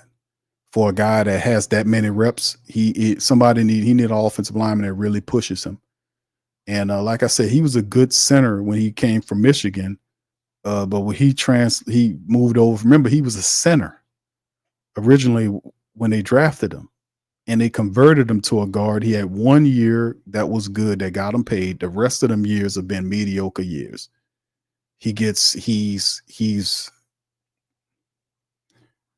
It's a mixed bag on the tape for this guy. I'm gonna just be honest with you. I won't say too much, because I always talk about Caesar Salad Ruiz, but I'm just saying I'm not impressed with his game at all, man. I'm not impressed with Ruiz. Not in the slightest. He's played too many games. He should be on a whole nother level. Ruiz, younger than Eric McCoy, but he should be like right on McCoy's heels. It'll be the Saints' second best offensive lineman, trying to take over the position as the best Saints offensive lineman. That's what Ruiz is supposed to be. He's nowhere near that. Nowhere near that. And people just let him make it. I'm like, Ruiz gets beat all the time. He's slow to the party on stuff that's developing. He don't slide off people when he's supposed to. He doesn't shed when he's supposed to. His IQ is bad sometimes. And it's like, man, yeah, it's just the tape is not forgiving for Cesar Ruiz, man. Ruiz supposed to be way better than what he is, fam. I mean, I would dare say he should be better than McCoy. He played that guy. All he's done since he's been here is play games. I mean that in both ways. He playing a bunch of games and bullshit right now, but at the end of the day, that guy been here for a long time, and he should be the best offensive lineman the Saints have. All those live game reps, but you don't see that. You don't see that on film. You don't see it. All right. So anyway, with that being said, man, Maul says, to be fair, Ruiz isn't playing his natural position. Maul, come on, bro. It's been 5 years. You said that about Andrews Pete. When Andrews Pete got drafted, what was Andrews Pete's excuse? Andrews Pete got drafted. And what did he do? Andrews Pete was a left tackle when they drafted him. When they drafted that dude, he was a left tackle. and he played every position. He went to the Pro Bowl several times, and we've seen it before. What's Ruiz's excuse? I mean, he 25 years of age. He got all those reps. He's been here for a very long for a while. You know, he's been playing the guard position for more than 3 years now. I mean, he's been there. Like, so what's the excuse for that? I don't get that. It's not like Penning. Like, Penning didn't play but one game his rookie year. He played 6 games in the second year, and he started all the games in the third year. That's not the case for Cesar Ruiz. Cesar Ruiz played all those games. The majority of the games he was healthy. He played all those. He started all those games. He should be the best offensive lineman on his team, to be honest with you. But he's not even close. Not even close. Okay, KT says he's sending more videos. Corvada says Chase needs to finish more this year. He always got to QB but couldn't finish. You think? I'm telling you, fam, listen. They looking at the money, but they'll pay no attention to the man behind the curtain, meaning don't pay no attention to that contract that Chase Young. The Saints have a brung defensive line coach, Bo Davis. They still have they don't call him the pass rush specialist, Brian Young, but he's still here as an assistant defensive line coach. They got good coaches here that I'm really looking, for to see how they get after these guys. Like Coach Bo is going to be a real big boost for the Saints defensive line, like the opposite of whatever Ty Grantham was bringing, but having him here is big. He's going to get the most out of those guys. So I'm really excited about that. But we'll see, man. We'll see. Pablo Cole says Q, is Bosa a real possibility for us, or am I dreaming? I think it's more of a dream, bro. Especially that's over with. When the Saints inked Chase Young like on screen to a 3-year deal for $50+ million, that's a done deal. Ain't no Bosa no more, bro. That's over with. Yeah, that Bosa thing had some smoke until the Chase Young thing became a reality. That's a done data there. Unless they doing something else. Now, hold on, maybe there's that 1% chance that they adjust and adapt, like Corvadius was saying, and I kind of alluded to this earlier in the stream about the ability, because you look at Granderson, you look at Chase Young, these are not Cam Jordan-esque looking defensive linemen, right? These are guys, like I call them, big linebacker looking type defensive ends, where they have athletic abilities there, like they're really athletically gifted, where you could move them in the position where they stand up or do something like that. So is that a possibility for Coach Staley's system? It could be. Now, in that mindset, then would Bosa be a thing? But then again, the money would then kind of hamstrung you. So the money would, because the man, if you talking Bosa, that's not cheap at all, fam. Especially after giving Chase 20-something or $17 million annually a year. So we shall see how they all going, man. But it's very interesting to stay the same, man. But I do like some of the defensive moves. All right, so anyway, fam, that's going to be the end of the show right there. I'm going to get on out of here on that. But listen, man, I'd like to thank y'all for tuning in. Please do me a service, man. Hit the like button, hit the sub button. If you're not a sub up. The share button shares the stream as well with other diehards across the Saints hemisphere, the sports world hemisphere. And, check out our sponsors, man. The links in the description section below. Our merch, all of that stuff is available in the links in the description section as well. Fam, we'll be back to talk about more. I got some videos I got coming up tomorrow for Patreon. I've been working on them. I've been adding video to them, a video of some of the prospects to my video breakdown. That's what's kind of keeping them going. I got 3 of them I'm working on. Y'all just be patient. I promise I'm going to roll them all out and have them all available for our Patreon and YouTube membership family, so y'all can see some of these guys, because it's really cool to hear the breakdown and then the video of the actual player. It syncs the two together so you can see the guy there.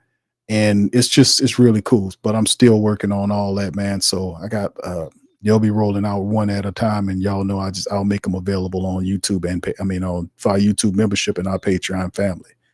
So with that being said, man, I'm going to get on out of there. If y'all want to support the stream, the links is in the description section below. I thank all of my super chatters and Cash App family members for the contributions, and I will return later on in the week the week talking more about the Saints, man. And of course, these are moving and shaking times. So the Saints have a lot going on, man, right now, fam. And it's just going to keep on twisting and turning as we move forward. Like, I'm trying to look at the updated right now version on Over the Cap. Currently has this going on with the Saints, man. And let me just do a clean sweep right quick before I go, because we was on the show when the news came out about Chase Young re-signing with the Saints. Just making sure that ain't nothing else left to cover and look like we all good. All right. So anyway, with that being said, I'm going to slide out on that. I appreciate y'all for being in the stream. I'm going to holler at y'all later on in the week. Much love. Who that to you? Peace. Yeah. Boogie like Vincent, I'm a who that. I'm a who that. Long as I'm living, I'm a who that.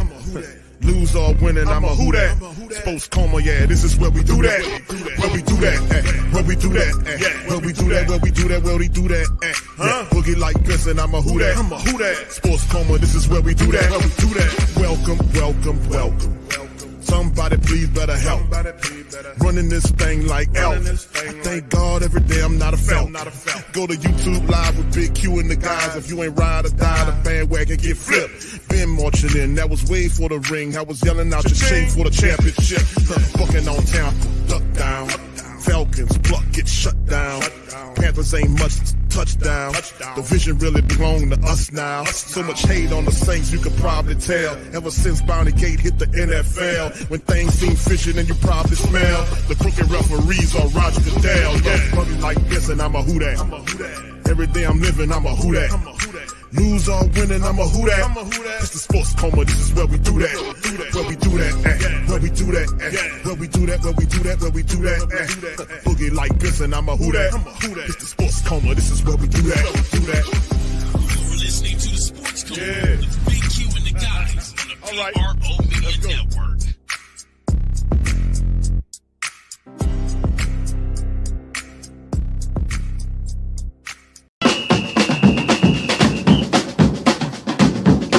Say they gon' beat them, say who that? Who that? Who that say they gon' beat them, say who that?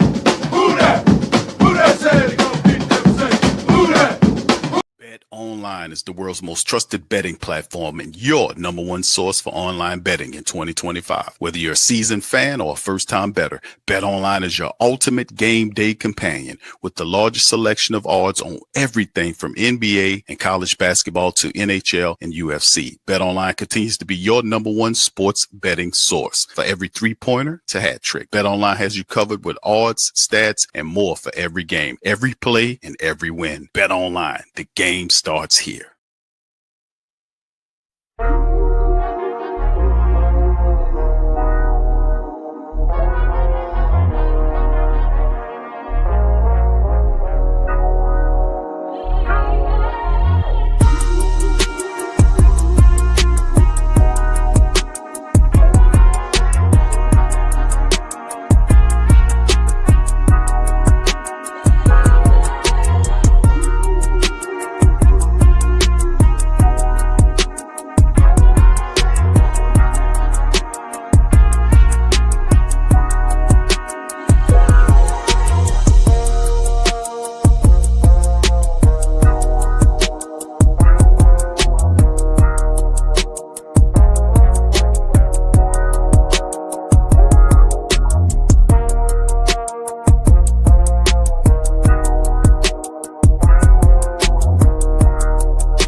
WhoThatDaily.com. That's right, the WhoThatDaily.com. Your one-stop shop for everything New Orleans Saints, New Orleans Pelicans, LSU Tigers, even the top flight boxing news. So if you're a Who That and you're looking for a place to stay up on your team, WhoThatDaily.com is your site. The WhoThatDaily.com for the sport Who That in all of us.